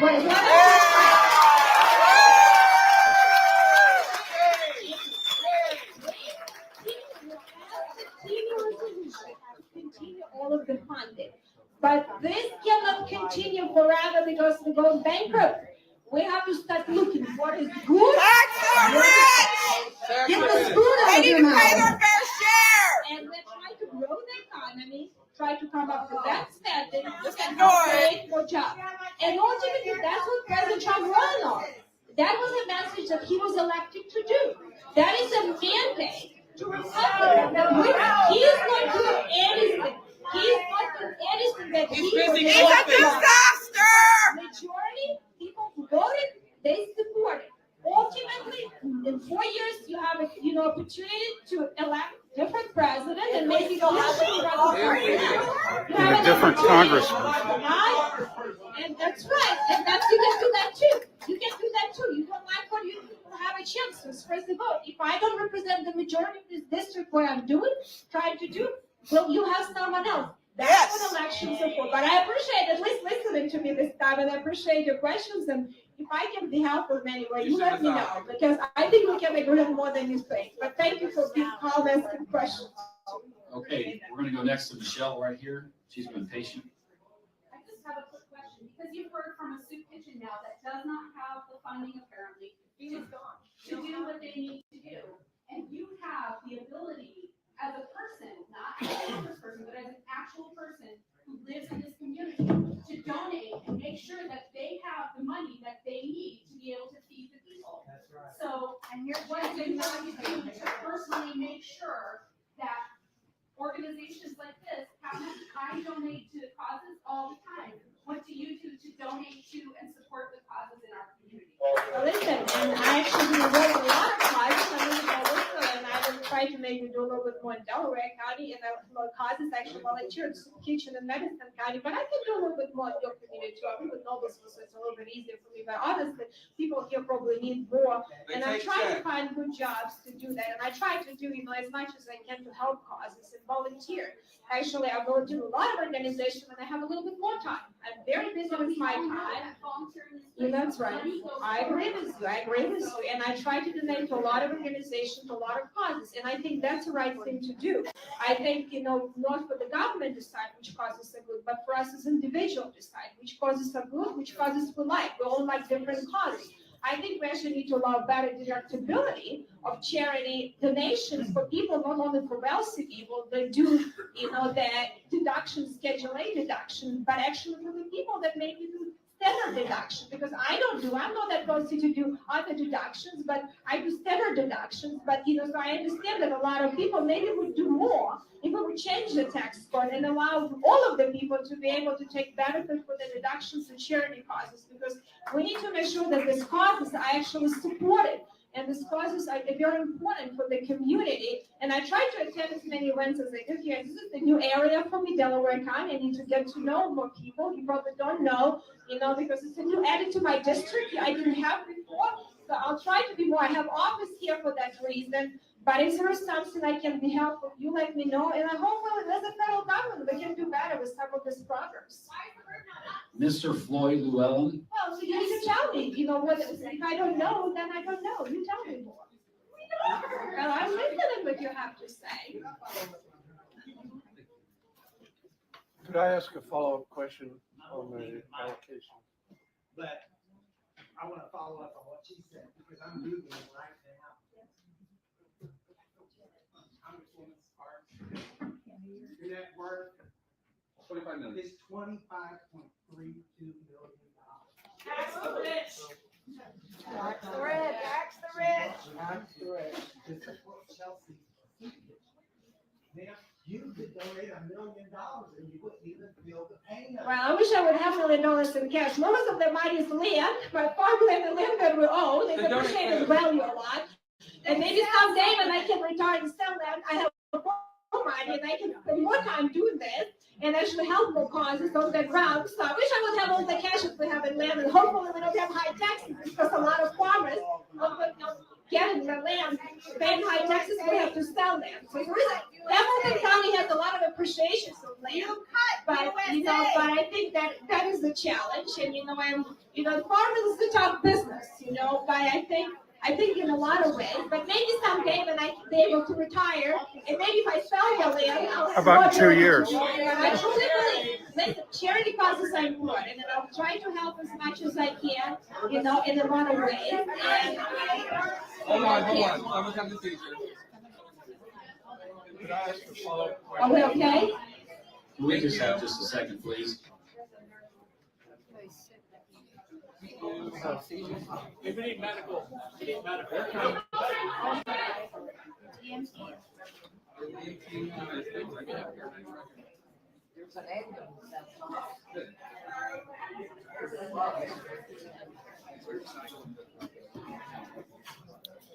There's a medical incident happening in the City Hall auditorium.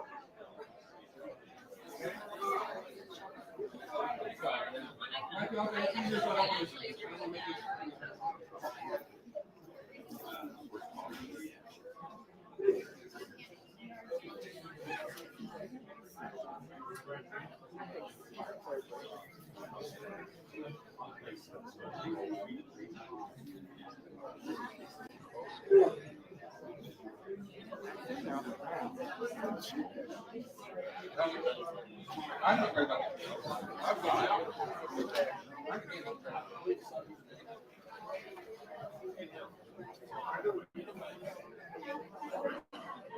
There's an individual in the audience that has a medical issue that they're attending to right now. I don't know any more than that.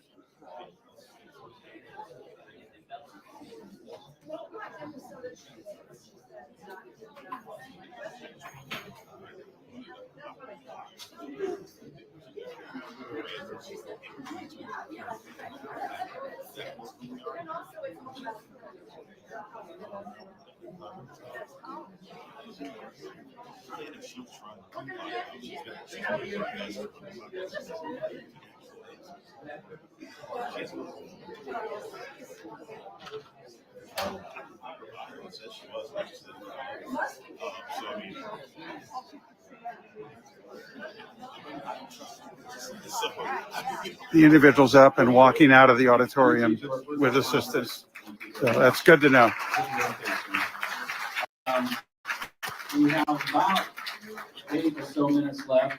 Let's start, sir, with the hat, and then I think I see a contingent of veterans over here. If Congressman will take some questions from that. Thank you. Okay, for just a few minutes after that, if you have any personal question, I think if Charles is very long, it's very getting hot at this here too, so we probably need to make them a little bit shorter, but I appreciate it, even though my we don't disagree, but it's a real issue, but I appreciate being here, I still appreciate you coming. Hi, Congresswoman. My name is Floyd. I've worked in healthcare since I was 18. And so I want to talk about the fraud, waste, and abuse that you talked about at the beginning. Specifically, we understand that long-term care is designed to get rid of generational wealth because grandma goes in, she loses her home just so Medicaid can take over, which I think is shameful. But the biggest thing I'm concerned about, any talk to cut Medicaid and Medicare, do you know what happens? Because I know. I've seen it. When a patient does not have a payee source, tell me, what do you think happens? By no means we're trying to do any cuts to Medicare. Okay, Just to make okay, sure that- okay, that's not my question. Do you know what happens? Well, you tell me. Okay, so what happens is, in the state of Indiana, I've seen this happen in Muncie. If the facility loses a payer source for a patient, they will get them 3 days in a hotel and ship them out. So, what will you do specifically? And I need an answer as a person, not as a CPA, not as a congresswoman. What will you tell your Republican colleagues that are saying that all these people on Medicare and Medicaid are all parasites? What are you going to say to them? Because what you're doing, and what I need to hear is how many Hoosiers are you willing to put on the street to their death if you let any funding? Because here's the thing. might not be voting for it now, but you're going to allow it because Trump is threatening you to listen to his budget. So,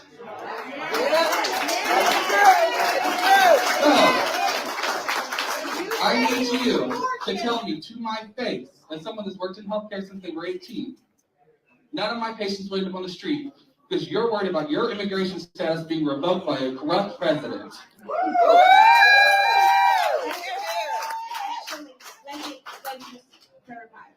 So I just want to make sure, healthcare is an issue that I've been working for a very long time. And it's not an easy issue, but listen, and I work with a lot of people, and I'd be happy to hear your input, and I want to make sure. I want to make sure, we actually have working groups, and we can do one in Delaware on this issue. Listen to your information, because I'm very open-minded, because I like to hear firsthand experience how to do it, because we need to make sure that people on Medicare and Medicaid get the best services. And we are not right now like a Medicaid advantage. A lot of these insurance companies overbilling us and not providing services. That's a reality. And we're going to keep it. So we are going to come up to that stuff to make sure that these programs are better. So no one is trying. We actually try to make benefits better on Medicare and Medicaid. We also need to make sure that we spend an enormous amount on uncompensated care. Hospitals are cooking the books, and people are getting these huge bills that going bankrupt. Government exclusions are going bankrupt from medical debt. So we need to start getting them accountable. What is really happening here? And start looking at all of that. So this is an issue that I actually brought up to President and endorsed to a lot of people. They never even, but after that, Obamacare repeal, every Republican, okay, we're done with this, we don't deal with healthcare. I said, we cannot deal with healthcare. We need to make it better for the people. So that is an issue that I personally push for. And this is an issue that I want to make sure we address, with price transparency, better competition for value, and better services. It's not going to be easy. We cannot do it overnight. But we have to fix these programs and make sure that people are not abused on these programs, because a lot of money are made, but not people don't get benefit. So I said I will personally work on this legislation to come up to that stuff and what to do, how the doctors can provide with services, how doctors are not owned by hospitals now, and the hospitals overbilling them. So they create a lot of promotion incentives in this area, and we need to fix it. So I am personally working on this legislation. I push on President Trump to work on this, and he's willing to back it up because he cares about the country. He is willing to back it up. Me, I'll be very transparent. I want to make sure that if you are here and you sign up to my newsletter, because I'm being very transparent. There's what we're going to do. So I can reassure you, people will get better benefits. And this is my I need to answer the question, because I'm understanding your grant sitting in a certain way. I understand there's fraud, waste, and abuse, and I'm not disagreeing with that. Yes. But I'm asking, how many patients are willing to let die on the street until you fix it? No, listen. Down in this week, no, we want to avoid this situation. We want to make sure we're trying. Now, listen, it's going to be Medicaid for all, and not very good Medicaid for all. I do not support the government take over healthcare. But I told one thing, and if you see my email, I said we have two choices. No, this is the choices we have. We either restore competition, or border centers will prevail and have Medicaid for all. Will be full government take over healthcare. I told my side, we have to do something about that. And some of you might like it. Some of you might like it. I don't How many think. Hoosiers are you willing to let die? We are trying to fix what we can to make sure that it's better. So right now, we haven't made any changes. So the changes we want to do, try to improve price transparency, make sure that money goes to the right causes. You're going to be seen, we'll be very transparent in that. That is an issue that I am personally working on. So I have to pass legislation. Are getting put on the street now, Victoria. I agree with you, and that is not acceptable. We have to fix it. Then legislate state staff. I'm working on that. I'm working on that. I'm working on that. Okay, we have, let's have a veteran to say one thing, they hear, let's accept they want. You ignored me the whole time. Let's hear from the answer. I'm a veteran, ask me a question.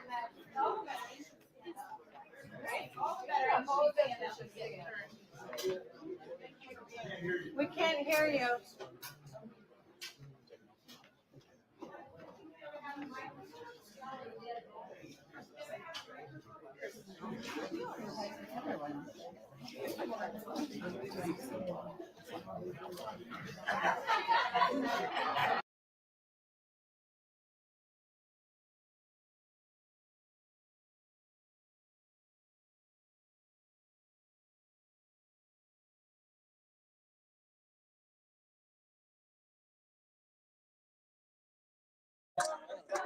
I don't on me. I don't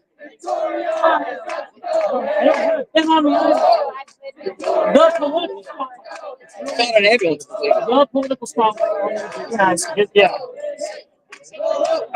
All right. Hey, folks. So we're outside. She's getting ready to come outside. So what you guys don't know is about 45 minutes to an hour ago, there was kind of a big row outside because there were two Americans, Trump supporters, that were coming up and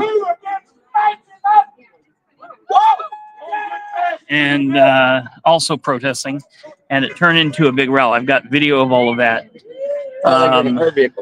I'm going to be going live until I get back to the car, so stay on here. She's getting ready to come out, and I've got information that I need to tell you. They tried. Yeah. Oh, yeah. Yeah, yeah. Yeah. No, we appreciate it.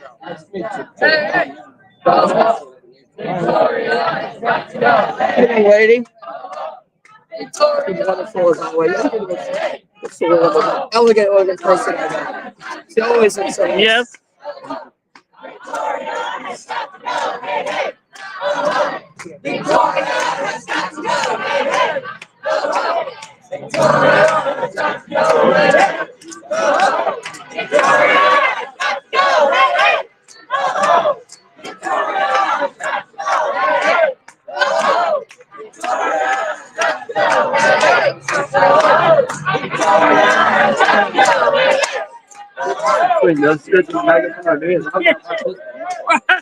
Right.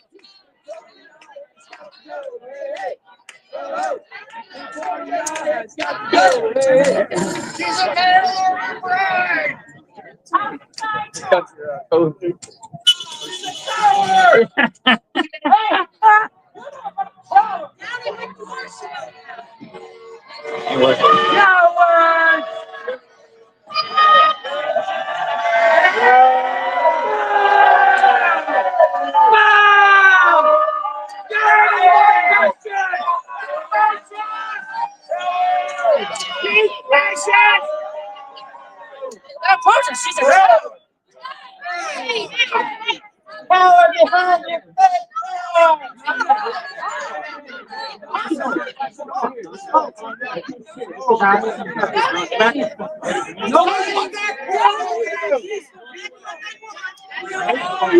we're better than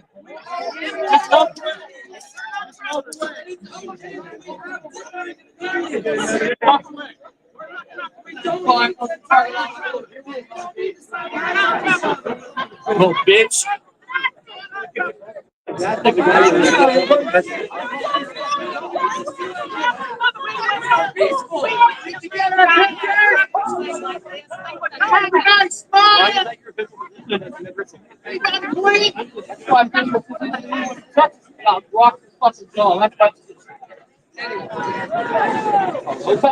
Mind my business, mind your business. Don't fucking touch it.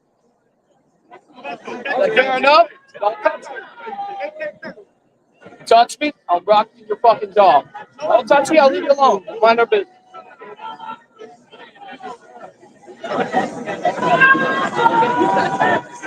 That's the second time. I gave you a pass the first time.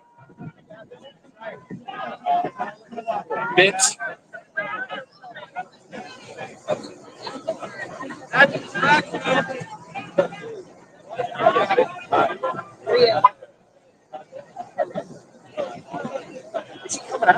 Yeah, she's getting her car right there. Oh, I appreciate it. Yeah, thank you for your service.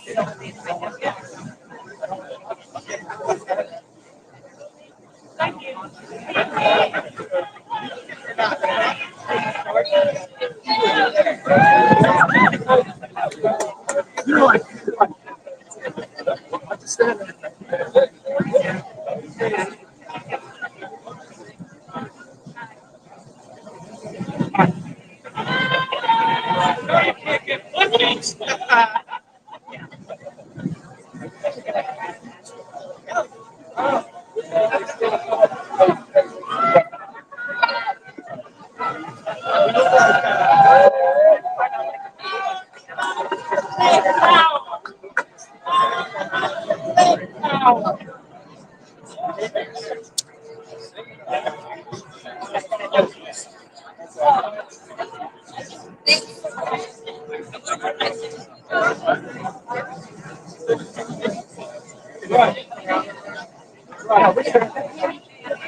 No, what happened?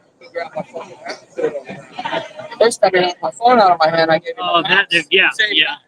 Come around minding my own business. He wants to try to grab my hat. So, fucking rock your fucking jaw, dude. I'm not playing around. My name's Ryan Webb. I'm going to knock you the fuck out. That's my name, Ryan Webb. Ryan Webb, touch me again. Nice talking to you, big guy. Yeah. He's You're a city girl. Yeah, well, take yourself I'm not afraid of you at all. You're standing there the whole time. But when someone touches me for the second time, that's not the line. You're good to go. Why your hands shaking so fucking bad? No, but that's fine because I had somebody on the inside. So they're taking a picture.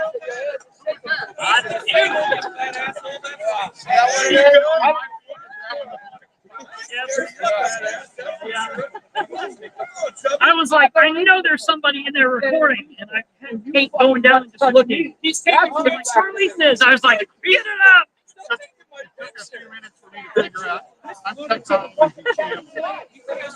That's all right. Hey, so do we. So I couldn't hear anything happen, so I'm gonna have to go home and watch it. Combat, motherfucker, where you at? Pretty well. I've been to combat, motherfucker, where you at? Yeah, it was. You could hear that things got crazy every now and then. It went in and out, but yeah, you could hear it pretty well. I really haven't done that before. Yeah. I don't know. I was hoping, I was trying to figure out a way to get you a message to turn your phone sideways, but hey, and it wouldn't do it. Well, it's because you got to change it in your phone to allow it to go before you do. Yeah, before you do it. Maybe I need to have To teach you how to do it. It's good for people to know. You know, I said it's taken me 6 months to teach it to my grandmother. So it's been a circus out here too. Totally shocked. Yeah. Hey, everybody. Well, I'm going to go before I get into further. All right. I have no idea. No, someone said his name was Aaron, but I don't know.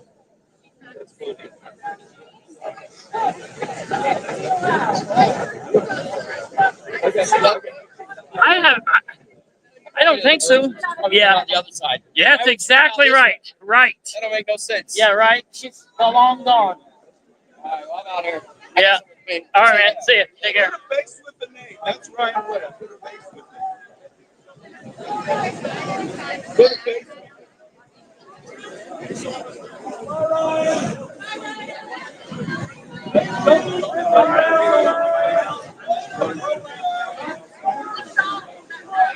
Okay. So I will walk you through. All right, everybody. Victoria Spartz, if you were inside, you noticed that she did not answer many of our questions. There was a question asking her, would she stand up for the legal residents that are getting sent to detention camps? And she did not answer the question. She was talking about coming here legally, illegal residents. Right? She was understating, she was deflecting. She was asking about supporting the working class. And all she could ever talk about is we're large donors, we're large businesses, small businesses. She did not concerned with the workers. Right? She's only concerned with large donors. And that's why we need to get money out of politics.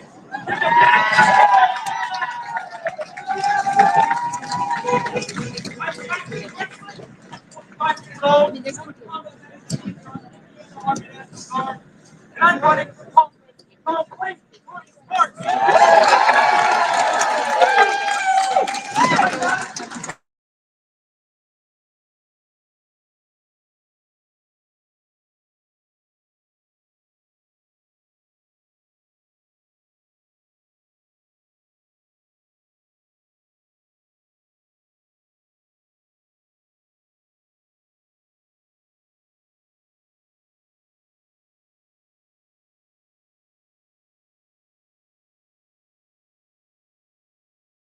or because of corrupt Republicans that can't vote their way. We are not Democrats. This movement, we need to get inside.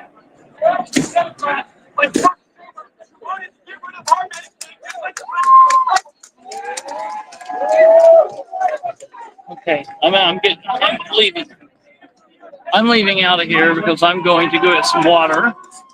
I am getting ready to die here. Alright. right now. If you want, I actually wanted to ask you for your contact info. okay, if it's that's okay, sir. Yep. You have it. It's the political spotlight on YouTube. They're coming. Oh, yeah. Do you want me to just find you on YouTube? Yeah, yeah. So let me text myself. You said it's the political spotlight? Yep, on YouTube. Thank you, sir. My name's Christopher Bilbrey with a K. Okay. All right. Yep. Thank you.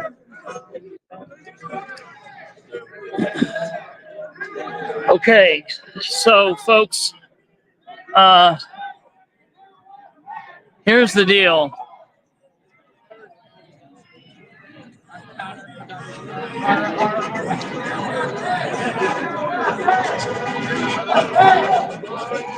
There was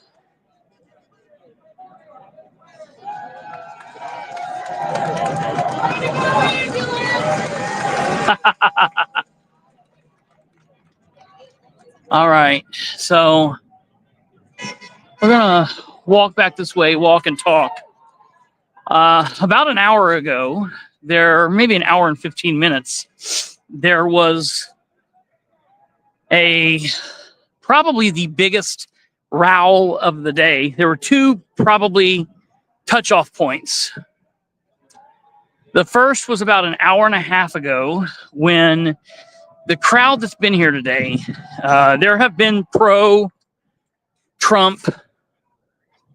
conservative Republicans here, but they were mostly inside or quiet on the outside. The largest groupings of people that were outside, I won't say specifically that they were liberal, but I will say that they were definitely protesting Spartz, and they were protesting Trump and the like. There were two young men here early in the event that were 100% pro-Trump, pro-Republican, pro-conservative, and they left. And then about an hour and a half ago, they came back and they brought a bullhorn. And when they came back with the bullhorn, they started talking. And with the bullhorn, those two young men were louder than the entire crowd. So as soon as they started talking, the crowd rushed them. And I was recording on my static camera. I was right in the mix with this. So they rushed up and they were pushing on the two guys. I became worried that they were going to really start getting physical. So I kind of got like between them and continued to video and film. And sorry to get rid of that car. The police came over. They started to break the left-leaning protesters. Started to like try to break the bullhorn, and there was kind of a row, and some people got knocked down. Then the police got involved, and the police started pushing the Republicans and telling them to leave, to which I spoke up and I was like, no, they have a right to be here too. So we were doing that. Then the police wanted me to leave, and we got into it. So that video is about 10 minutes in length, and I will show that to you guys tonight. We will be going live back here on this channel. It's the Political Spotlight on Facebook, or excuse me, and YouTube and Twitter. Let me see here.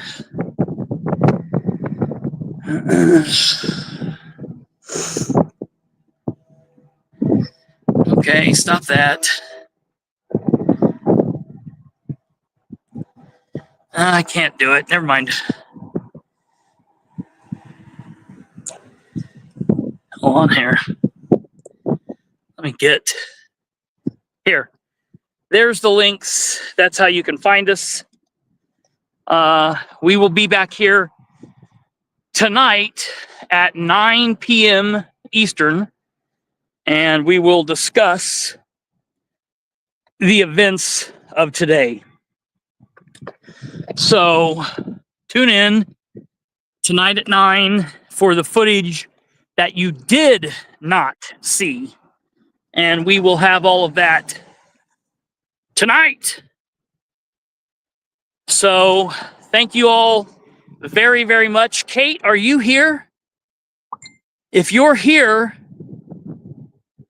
can you kill us? Kill the feed? Christopher, and I can kill it. Tell people to come back and see us tonight at 9 p.m. We'll give commentary on today. There's the new Y, downtown Muncie. See you tonight. Goodbye. Hit the like, subscribe, share, do all that shit. Give us money if you'd like.